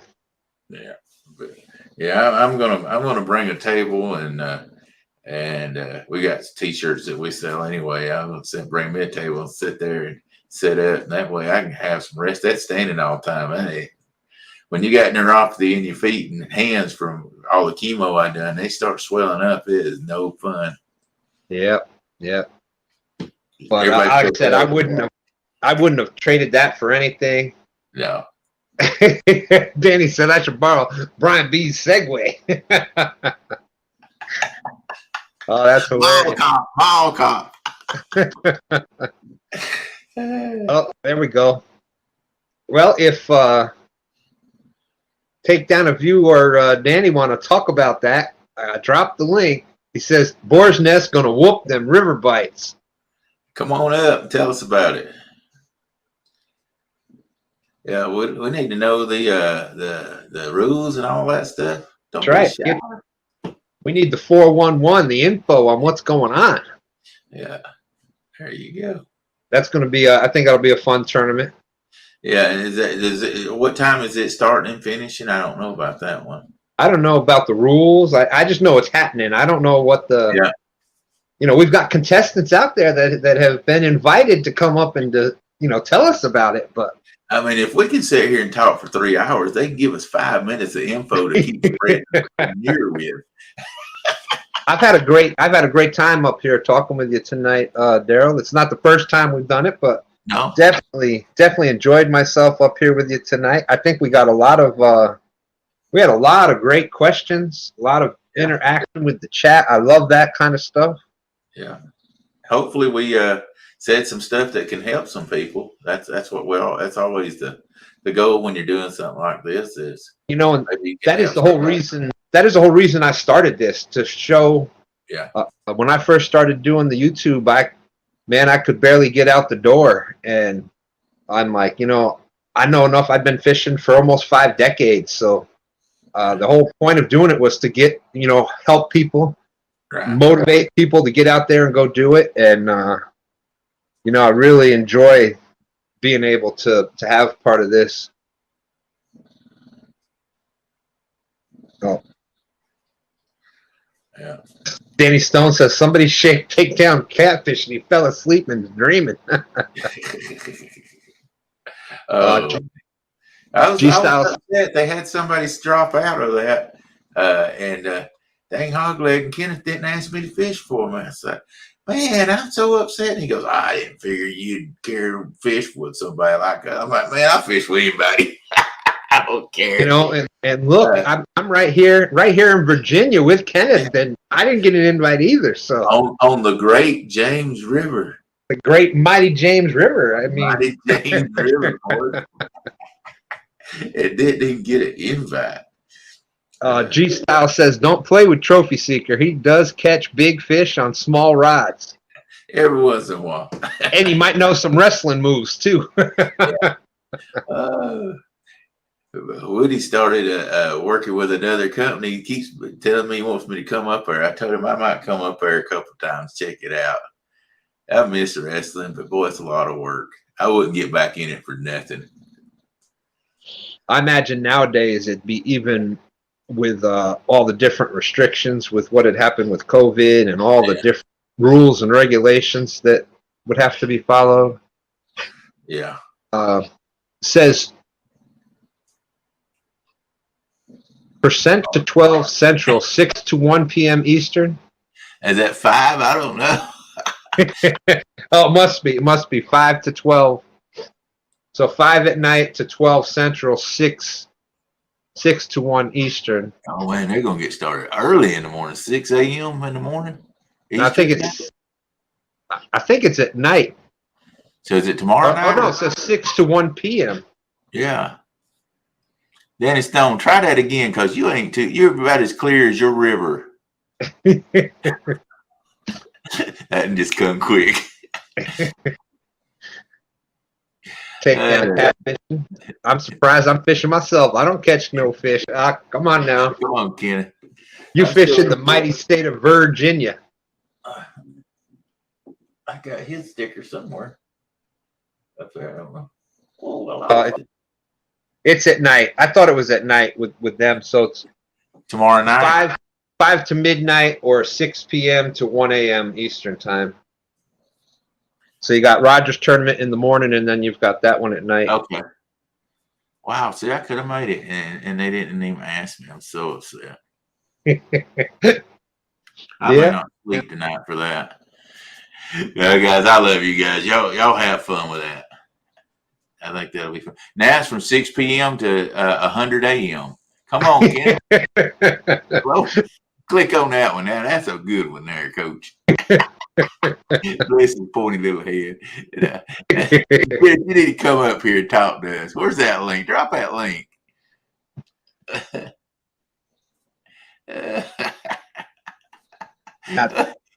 Takedown done said he's in his jammies, so he's not coming up. But come on, in the jammies. I didn't think Southern boys like him more than jammies. G-Style says it counts if you catfish in your dreams. That's right. That's right. There, I dropped the link again. Hogleg has got it together, he said. All right. Well, that's who needs to have it together. So somebody does. We agree. We agree. Oh, look at here. What? How's it going? What's up, man? I believe my icon up. I'm in my birthday suit, except for my undies. I'm in the bed. Yeah, they leave the icon up I there. told you that man wasn't dressed in no joggers. I don't want to give everybody nightmares. Lord, don't you come up on camera. You get us all, man. Yeah, definitely leave the. That's totally fine. That's totally fine. That's right. We need Danny to come up there too. Murillo Family Fishing is saying if he can catch fish on live streams this year, KP, you can do it too. And Murillo is. I'm gonna be fishing at a new spot tomorrow night, but I'm thinking I'm gonna have some luck there. I'm thinking, when I was fishing it with my boat, I caught fish out there where I'm gonna be fishing at. So I'm gonna hold my breath and I'm gonna sling it out there and see what happens. Hey, that's all you can do, brother. That's all you can do. Yeah, man. Let's see. But the Murillo Family Fishing, he's been on a streak. He's been catching fish on every live stream. He actually was the winner on Stand Day a few weekends ago. Him and his daughter Lauren. And then he actually, the week that he won it, I think he was by himself. But then Lauren, his daughter's been catching carp and catfish. Yeah, I think she catching more than he is. She is something else. She will take a show over. That is for sure. Yeah, she's all right, man. I know he grins every time she gets up there. He should be proud of her. She's gonna be good at it, I think. Boy, she was this past weekend. She was she kind of took over on running the show. She was asking the questions and asking everybody how old they were and what we were using for bait and what rods we used, and she had it down. Kenneth, look here. Hey. I'm so hurt that you didn't let me fish that tournament when you needed somebody. I just took all my rods out of my boat and threw them up against the wall, and I quit. Yeah, I ain't had nothing to do with it. You have to talk to Boss Hog about that now. He's the one who got all that together. I'm just messing with you. Those are actually my brand new Uncle Lou rods. I was surprised in a way. I know I'm in the boys now, but I was surprised he let me on the team because I ain't caught but one fish this year so far. Well, now wait a minute. Didn't you catch one over at the gathering, or did you? No, I let my daughter fish. Okay. You just gave everybody the good goo-goo before they could catch you, right? Yeah, I just watched everybody else fish, and I cooked the chili one day, and then I went out on the pontoon with Jody that Sunday and my daughter. Yeah. And I told Jody, if it's all right, I want to try to get Kate a new PB. Yeah. And I wanted her to reel in the fish for me.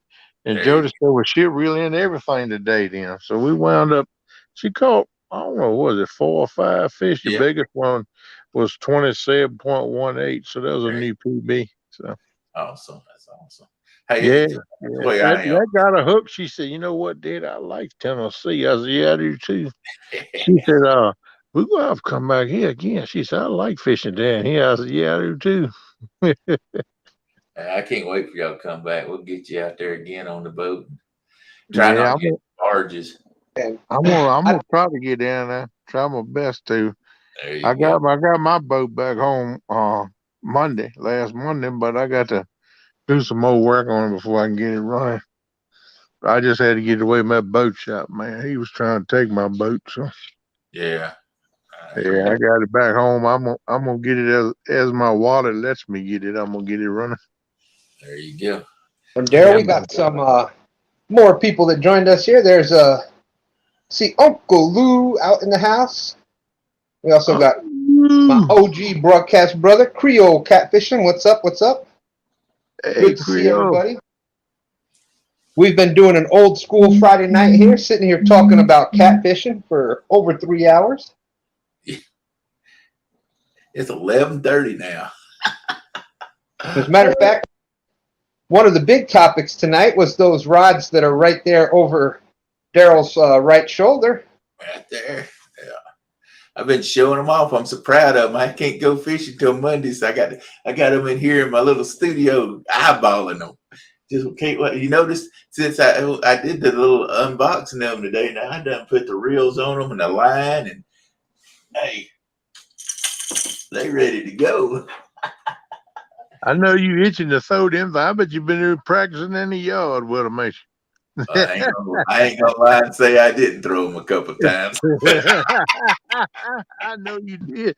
Yes, sir. You know, Daryl, I don't know if I could do a live without having an Uncle Lou rod right by me. I'll tell you, whether I have been sitting at the studio at home or out fishing live, I've always had an Uncle Lou rod right next to me. I just thought about that. Like, I don't think I could do a live without an Uncle Lou rod. and the Freddie rod inspired by Uncle Lou. And there you go. And the Freddie rod inspired by Uncle Lou. Creole's saying, we know why Creole is liking that purple rod. Yeah, he got that OLSU junk going down there. Hey, now, hey. Let's not, that's my, I'm down with the purple, and as we say, go Tigers. Yeah. Oh Lord. Woof, woof, Let's see here. So Kenneth, how's it going? Doing all right, bro. Doing all right, man. I'm glad to see you doing got the controls here. I forgot who controlled this little meat. But that Danny Stone says, I really hope KP catches a fish tomorrow. It would be an honor to be on the live to see that for the first time. I'm getting 2 more of them right there, and I'm gonna be set. Love him reels or rods. Oh, here we go. Go Tigers, baby. Go Tigers. Man. I tell you, LSU boys is pretty good in football. They play that foosball is what they play. That foosball is the devil. That foosball is the devil. That's what that foosball is. That and Biggie Valentine. You'd kick him right in the Amgrubla Armadada. That's some high octane H2O. Hey, if Georgia's remembered for deliverance, hey, Louisiana's got to be remembered for that movie right there, buddy. Yeah, that was a good movie. I enjoyed it. They just don't do movies that good much anymore. I mean, I laugh so hard at that. Yeah, I like when they had that alligator up on that night on the table to eat that night. She done both burnt that thing up, man.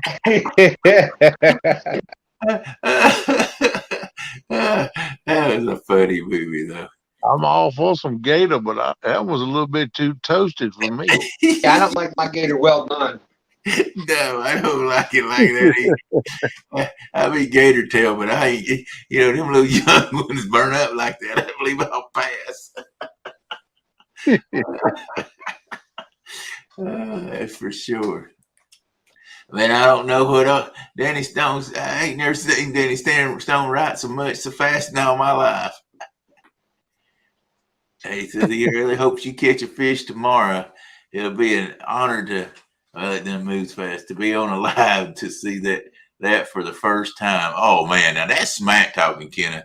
Hey, that's all right. He's You a know, belittling you. I won't be smacking a little bit to him after tomorrow night. Hey, yeah. You're gonna be bad when he's out No, trying this to is not tow bad. You know, to rods. me, though, no joke, man. I've been used to fishing in the boat, man. I've been fishing in the boat since 2006. Yeah, up until this past year, I've been trying to bank fish, and I'm gonna tell you what, I didn't realize how lost I was. It's a whole different ball game, brother.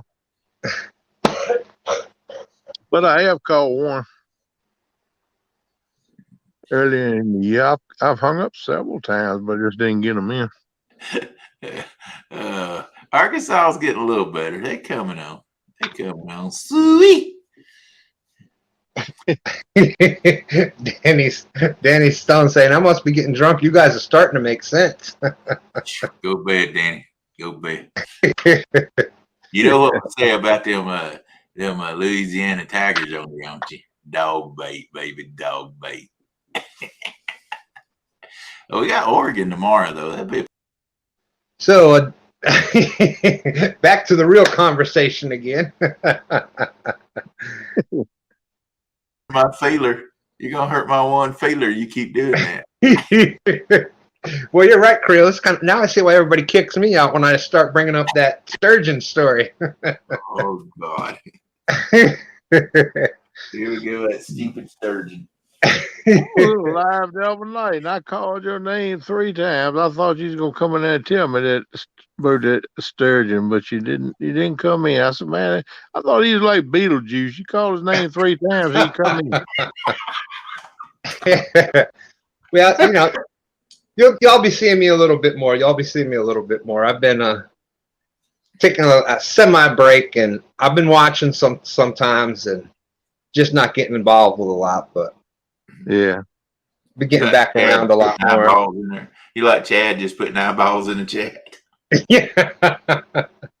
Well, I'm glad you're doing better, my friend. You look good. You're looking good, man. So thank you. Don't let it sway your head now, but no, I'm glad you're doing better, man. You're looking a whole lot better. And I'm glad to see you starting to come back around some, man. Yeah, me too. Uncle Lou's boat looks just basically like mine, except his is dual axle. I wish mine was dual axle. He might have one of those. Sturgeon. What sturgeon? Well, let me tell you about it. It was Uncle Lou, is that a Target or is that a Pro V like mine? I can't tell. That tracker he's got in there. That's I'm gonna tell you what, if I caught a fish like that, I talk about it all the time too, brother. You can talk about it anytime you want to, because that's a fish of a lifetime. I pretty much got it down to 3 things. It was Dan and myself, and then Stan 3 came in at the end. Medium action Uncle Lou rod, 222-pound sturgeon. There you go. Uncle Lou is saying his is a targa. I'm glad I was able to witness it when it went down. That was pretty cool. Oh, you and me both. That was definitely. And having them there with me, that was all. I wouldn't have been able to do it by myself, without a doubt. Yeah, it'd been tough. He claims it, but they thought 3 or 4 people had a hand in it, so I don't know how he can really claim it. He should split that thing up, divide it by 4, and then it would be what would 222 to be divided by 4. It's really he fought it for a right good while though. It was only 55.5 is all you can claim. Hey, I'll take it, man. I'll take it. But it is 55.5, so that's the same as 222 at least, ain't it? This one right here, and I do have the bigger picture. That since I got the smaller one, I kept the bigger picture up on the wall. That was sent to me by Uncle Lou right after we caught it. But now that I got the smaller one, that's the one that I put up here all the time. Nice. 55.5. Hey, you notice how that is with the 222? It's still 555. I'll take it. 555. I'll take it. Yeah. Now, was there 3 of y'all or 4 of y'all involved with that? Well, if you include Uncle Lou, because it was his rod after all, there you go. It would be 4. So it was. Y'all got 55.5. It was. Dan and I were fishing And we had actually gone off live because we'd been fishing live. We caught a few, and we were like, man, it's just, when one of those days where you're like, I'm just ready. We had done the live. We were done with that part of it, and we're like, let's just fish, man. We'll just go fish. And that's how it happened. Like, we just put the cameras away. That's why we were fighting it for a half hour before we even got the cameras and stuff back out to go live, because it was just one of those moments. It was like we both wanted to stay fishing, but we didn't want to, it was just, let's put the cameras away. Let's just fish. And that's how it happened.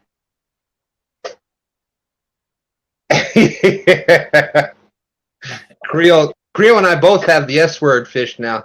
His have a little more teeth than mine did, though. You got that right, Creole. I would too. I'd rent me 2 or 3 billboards with pictures on them if I caught something like it. That's why I said, Taylor, every chance you get, man, that's fish of a lifetime. Shoot, y'all be proud of it. But takedown tomorrow night. So you got you up here. Tomorrow night it is in our time, the time that counts, 6 p.m. Eastern to 1 a.m. Yeah. Uh-huh. And what kind of rules are going on with this thing? I think it's the 5 heaviest fish for each team. There you go. Combined. And it's 6 rods total. Each person can have a joey, and the joey can reel the fish in, and the joey's fish will count. And I think I call it a team, but if you have a joey and both of you catch fish, I call it a team. But they still have a joey, and the joey's fish count. But I think it's 6 rods total per team. It's what you can use.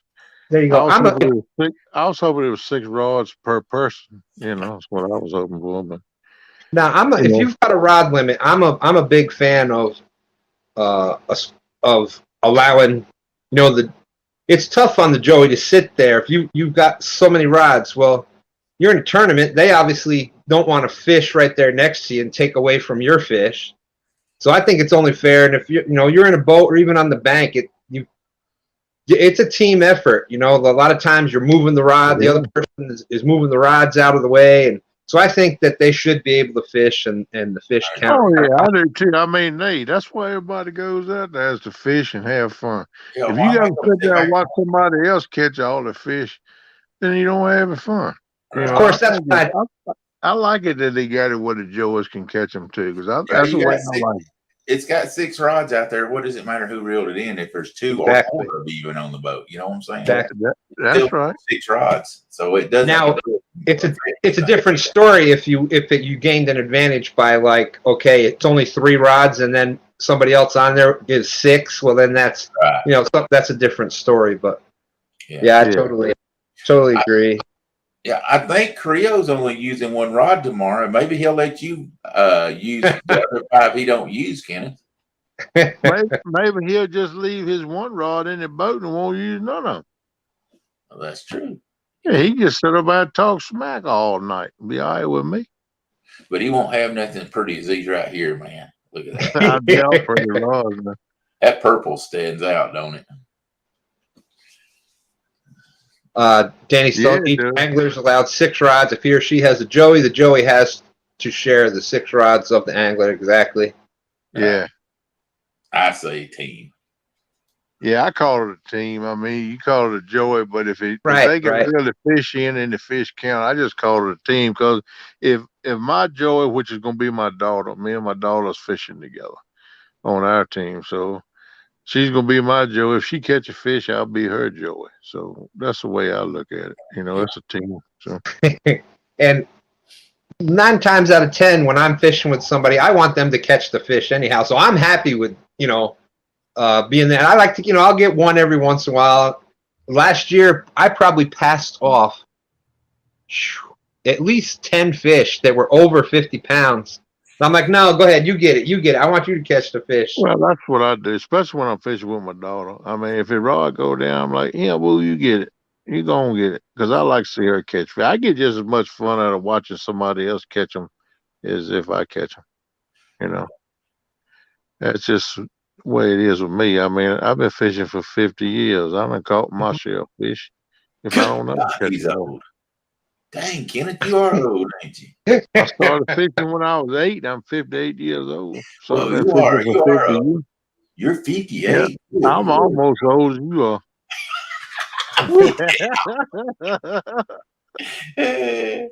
Yep, been doing it since I was 8. Anytime, Tony. Anytime. I'm Yeah, more than I just read that. Tony said, "Pass me one of them 50, Stan."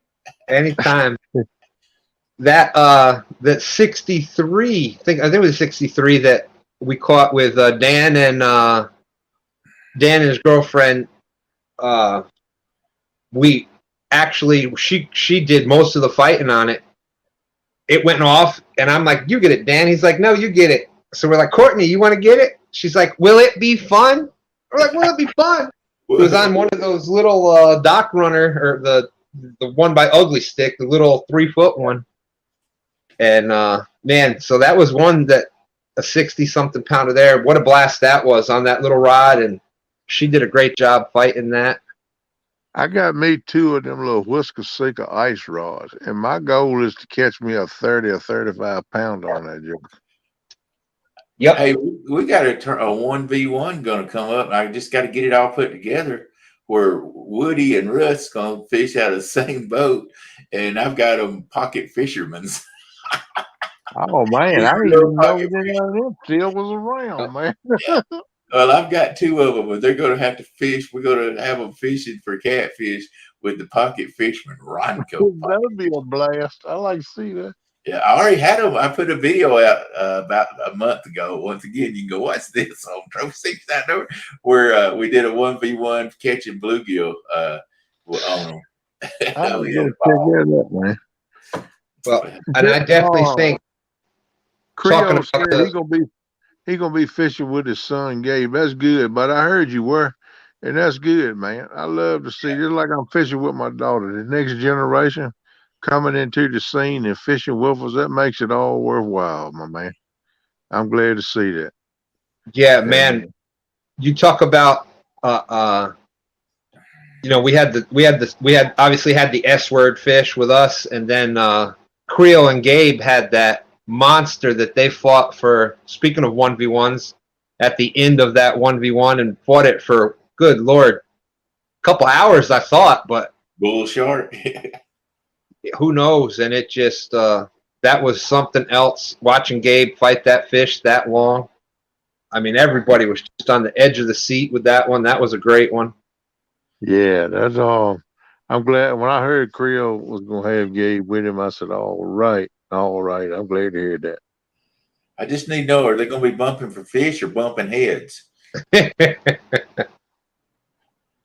Oh, it's gonna be fun, man. We're gonna have a blast, and it's a lot of good giveaways, people, for chat and all. So I've heard through the grapevine, it's gonna be some good giveaways. So y'all need to come check it out, and it's gonna be some good prizes, good giveaways. I mean, yeah, but awesome. Oh, really, Steve? Well, I know we had sent emails. I don't know if we ever did numbers or whatnot. Well, definitely let me know. We'll work something out. Are you bringing your boat, or are you fishing from the bank? 1 hour and 50 minutes and pure heartbreak at the end. Yeah, I don't know which would be better or worse, because that happened, fought it 1 hour and 50 minutes and never even got to see what it is. I don't know if that's worse than actually seeing it and losing it. I don't know which would be worse. It's worse not seeing. Believe me, I hung one time. I know that had to be a Hondo.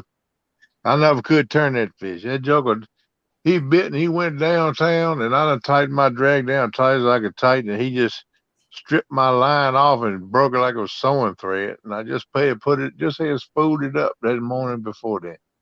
And that's been 14 years ago. I still have nightmares about that thing. I wake up still pumping my rod and reeling my reel trying to get him in. Yep. For those that have been following, the sturgeon actually came because of what I call the devil cat. I have a hole where I've had this monster fish. The week before, had it on, and I'd never felt a fish. And I've caught big fish. I've caught sharks. I've caught big stingrays and big, 4 foot long pike and muskies up north, and salmon and huge everything. And that fish, that the week before the sturgeon, I've never had anything like that ever before. So, and I've had several things, and it took the hook, rolled it up the line, and there was about 4 or 5 foot of line that had just thick slime all the way around it. It took the hook up the line, got it caught on the slide, on the sinker slide, and actually popped the sinker off the sinker slide and used the hook to get out. Used that to pop the hook out of its mouth. And it came back, the hook into the sinker slide, and the sinker gone. Wow. Hey, speaking of the 1v1, there's catfish and crappie. We were just talking about that monster fight that Gabe had at the end of the 1v1 last year. What we have here, the elders of YouTube catfishing all together on screen. No, you're not up here. Hey, wait a minute. If that's the well, case, then I better pop the link for Freddie. If it's the elders up here, I better pop the link so Mark can join us. He needs to be up here too if it's the elders. Although Mark will not waste any time telling you that he is younger than me. Yeah, he's younger than me too. I'm thinking he's younger than me. I might have spoke with a Turner. He may be older than me. But if he's like Kenneth to run around in his birthday suit, tell him just pop a picture up. We don't need no feet. Yeah, that's why I got my icon up. I don't need anybody having nightmares tonight. You'll be breaking hearts all over the United States, won't you, Kenneth? That's why I was trying to get Danny to come up here, because Danny talk a whole lot more than I do. I'm really kind of quiet. I don't say much, but Danny, you can't shut him up. Yeah, I think Danny may be slurring his words if he came up here, so he'd probably be best. Yeah, that's what he said. That's what he said. And, we never know what Danny's going to say without drinking, so I can imagine after 2 whiskey sours, he's Oh, Danny, no. Yeah, bite my tongue. Yeah, Mark, I have to bite my tongue, but I don't know. We have to talk about that sometime. I think you may be older than me, man. No, really, I think I got you by a year or two, buddy. And we just get Mark is younger than I am. I think Mark would actually be the youngest one up here if he was to come up. Yeah, he might come up now. You said that. He'd still be in the elders council, though.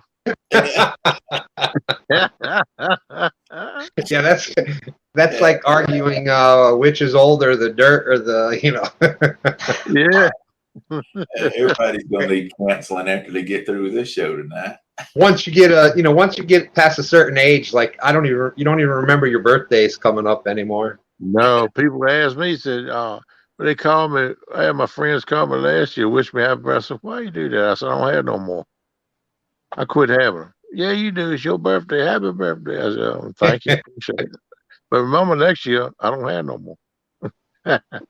But we were talking about that, the short rod. That's where I think this would come in those situations like last year where a lot of us were using like the 3-foot whisker seekers and things like that. That's where I think this 5-foot, the Freddie, the double Y Freddie rod, I think that's where that's going to take the place of a lot of those, where it's a 5-foot rod, but it's an actual catfishing rod. It's actually got the ability to handle 8-ounce and 6-ounce sinkers. And good evening, Real Beast. How you doing? Good to see you in there, Mr. Real Beast, Pat. Hey, Pat, what's up? Good to see you. Good to see you. So, anybody have any other catfish questions or comments out there? They were popping up some great questions all night. I was really impressed. We was making up some good lies to answer them with. I mean, we was telling them some good answers. I gotta set my Ransom. I'm gonna be fishing in Kerr Lake. Locals call it Bugs Island. And if you ever been there, you know why they call it Bugs Island, because they would tote you away. But we got mosquitoes around our biggest kamikaze helicopters. But Oh, I bet. yeah, I'm gonna be fishing in Ochinee State Park. What did you say? Yeah, that's He had right. a hard enough time getting it through the first time there, Daryl. Don't make him do it twice. Something about he said something about his knee or something. I don't know. Oh, my knee. Yeah, my knee, then there goes my back, then look at my shoulder, and don't forget my elbow too. Good Lord. My knee State Park. Yeah, Ochinee. It was named after the Ochinee Indians that used to live out. Oh, now I feel bad. I make fun of that. Now you made me feel bad, Kenneth. Yeah, it's a Ochinee State Park, and it's right. You can see the town of Clarksville where I'm gonna be fishing at. You'll be able to see the bridge going into Clarksville and the actual town of Clarksville. You need to run over there in the morning about 6 o'clock in the morning and chum your spot real good now. How you know I ain't done it today? Oh, okay. Never mind then. Forget what I don't think I heard anything about that in the rules. No, I had chum none. I had never fished there before. It's gonna be a new spot for me. But I've been told that a lot of people fish there, and there's right many fish caught there. So, and it's about mid lake or Kerr Lake, and the waters out there, what I've been told, is around 38 to 40 foot deep. After the drop off from the bank, it's around 38 to 40 foot deep. So, but hooks and hammocks know exactly where I'm talking about fishing there, because him and Telly's been out at Ochinee 2 or 3 times in camp. And I think they're coming back in October. And hopefully this time I'll get to catch them while they're there this time, maybe fish with them. Yeah. Mind of Harris, great to see you. Thanks for coming in, my friend. We got Tony Harrison said that he rented a cabin in that park last December. It's very nice. Oh, they got some very nice cabins. I went around on Monday when I went down and got my boat. I went and rode all around the park. I got 3 different spots I'm looking at, but I think I'm going to settle to where I can see the view of the bridge going into this And this is why we do not want Danny Stone up on panel tonight. He said, "Ouchie knees State Park." Yeah, that's right. Like cripple when he misses a fish. Oh my goodness. Yeah, that's right. Hey, I ain't got to play crippled then. I already am, but already am limping using a walker now. So hey, I'm already crippled. So I ought to give at least a two fish advantage in this thing. There you go. I agree. 2 fish. I agree, Kenneth. What weight? You know, it's tough to even just get out there. So that's when you've got to use the walker and I've got to use the cane sometimes. I agree with you. I agree. We should get that fish advantage, at least 1 fish, maybe 2. Yeah, you know how it is, Stan. When you cripple, you might as well say, and you got to get out of it. You got to give twice the effort. But hey, Kenneth, look here. Here's I'm proud the deal. to do it. I'm glad I can still able enough to get out there, son. What you said there? Here's the deal. If we got a handicap parking spot sticker, we should at least get a 20-pound head start. What do you think? There you go. Hey, there you go. I was thinking, if I get a 2 fish advantage, it ought to be 2 20-pounders. That's what I was That's thinking. right. I mean, anybody if they got a handicap parking sticker, they should get 20-pound start right out of the bank. There you go. You know what? If that would have happened, I would have won all those second place finishes that I had. I would have been first place, every single one of them. You should I'm just saying. Just saying. Hard as me and think all this stuff up. Tony Harrison saying he said he caught a 35-pounder on Christmas Day near the boat launch there at the park. I'm gonna be fishing right down below. It's 2 boat launches in that park. The old boat launch. I went and looked at that. I think about fishing off a pier, but that's a cove. So you're not going to be in the main lake there. So I opted maybe to save that for some other time. And I'm not saying you wouldn't catch fish there. It looks good, but it's not out in the main lake where I want to fish at. It's a cove that runs up in there where the old boat ramp is. But the new boat ramp, I think, is where you talk about where you caught that fish at. I'm going to be fishing near that, about 150 yards out towards the main lake from where that boat ramp is, where I'm aiming on being at.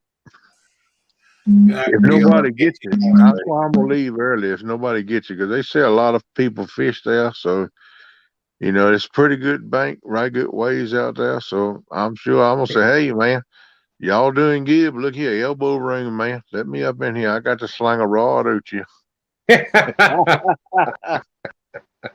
Then yeah, here's a pack of lifesavers. Let me get up in here and throw a rod too. Good Lord.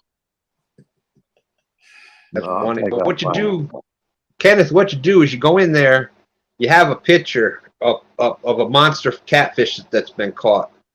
You know, like a perfect one would be like the Art's big one from the dock there, and you go up to that dock and say, "Man, we're just fishing up yonder. We ran out of bait. Anybody got any bait that we can use? Don't go up there. We caught them at that dock, you know, about a mile up the bank. Anybody got any bait that we can use?" They'll be like, "No, we ain't got no bait." That whole dock will clear out, and they'll be driving to that other spot. You'll have the whole dock to yourself. Oh, I like and the way also, you think, Dan. I got to remember that. I also tell them we just had 3 lines broken. That's why we're out of bait. That way they know they're still biting up there. There you go. That whole dock will clear out. They'll be driving up to the whatever other spot you tell them, and you got the whole thing. Danny, why you gotta be so cruel, man? I'm telling you. He's such a hater.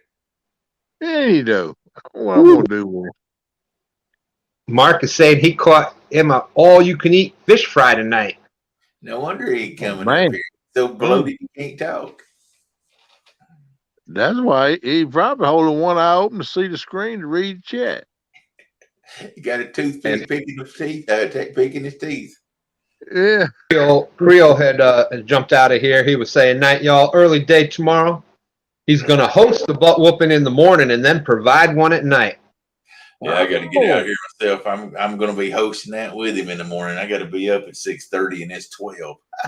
So for those that don't know what we're talking about there, tomorrow morning you've got Creole and Daryl are going to be co-hosting the Creole and Daryl are going to be co-hosting. Did he have a name for it? It's an Ohio River.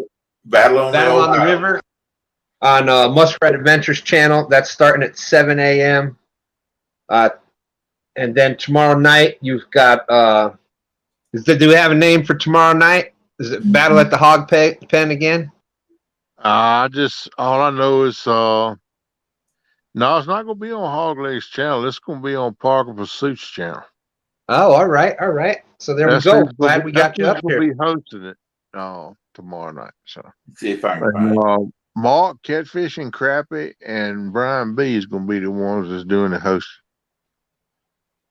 Once again, they didn't ask me for that one either. No. I don't know why they didn't, because they know too many people flap the gum know much more than you do. I mean, except maybe Danny Stone, but he's fishing in it. So. And you know, and I thought I loved you, Kenneth. God. Oh, well, ain't nothing wrong with talking. You know, you just need to be a little bit more quiet and reserved, like I do. Sit in the corner and be quiet sometimes. You know? Daryl, I didn't get no invite to host that one either. I'm just saying, you know.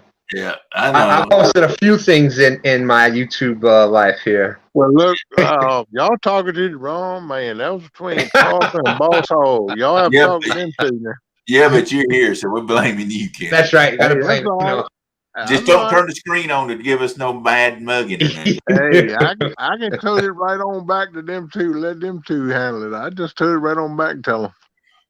River Rats battle the Board's Nest. Danny Stone Outdoors, Parker's Pursuit, Fishing and Freedom, Creole Catfishing versus Hog Leg, Takedown Catfishing, Catfish Viking, and Super Smurf Eric. There you go, guys. Yep.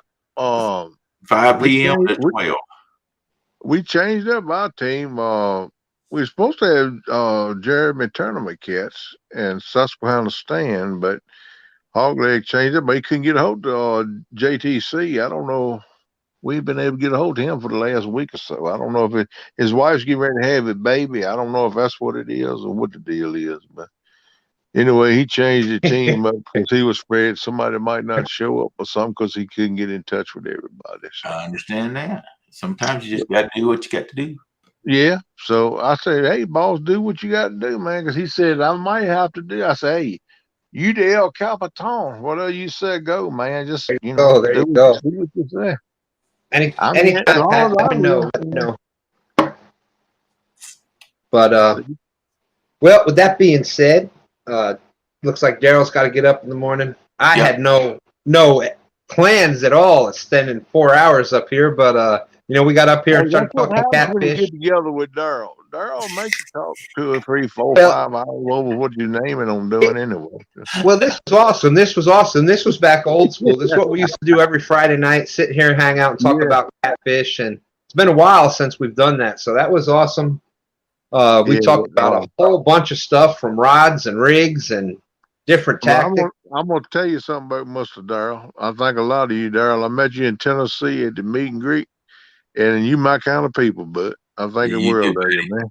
You And too. I like my Virginia brother, Mr. Stan, too. He's a good dude too. One day I'm coming to the James and fish with him. Or I'm coming down there, one or the other. We're going to definitely Hey, get that'll work too. Yeah, there ain't no fish in the James River, so you have to come fish. Oh, well, on that note, Daryl's gone. Now I get my skiff running, man. You come down there, we'll go in my skiff fishing, Stan. I get my There you skiff go. running. There you go. I'll let you know, brother. All right, guys, I've enjoyed it. Y'all be good. Love you, Kenneth, Stan. Y'all have a good one. Hey, Everybody same out to there. Well, we're y'all, jumping man. out. We're jumping out right here with you, Daryl. So, Yeah. with that Yeah. being said, thank you, everybody. What a great night. I had a great night. I appreciate everybody hanging out there with us for 4 hours. We'll be Yeah. talking. You've got those tomorrow. We've got the stand day on Sunday morning. We do it every Sunday morning. The Cats and Carp Challenge, 9 a.m. to noon. Just hanging out fishing with your friends, and whoever's got the most points at noon is the winner. And they win absolutely nothing but an attaboy. So I guess you got Avid's Channel Cat thing going on, tournament going on this weekend also. And Yeah. I'm sure there's a bunch of other stuff. Deuces. We'll see everybody later. Later, peeps. Y'all take care. Thank y'all for having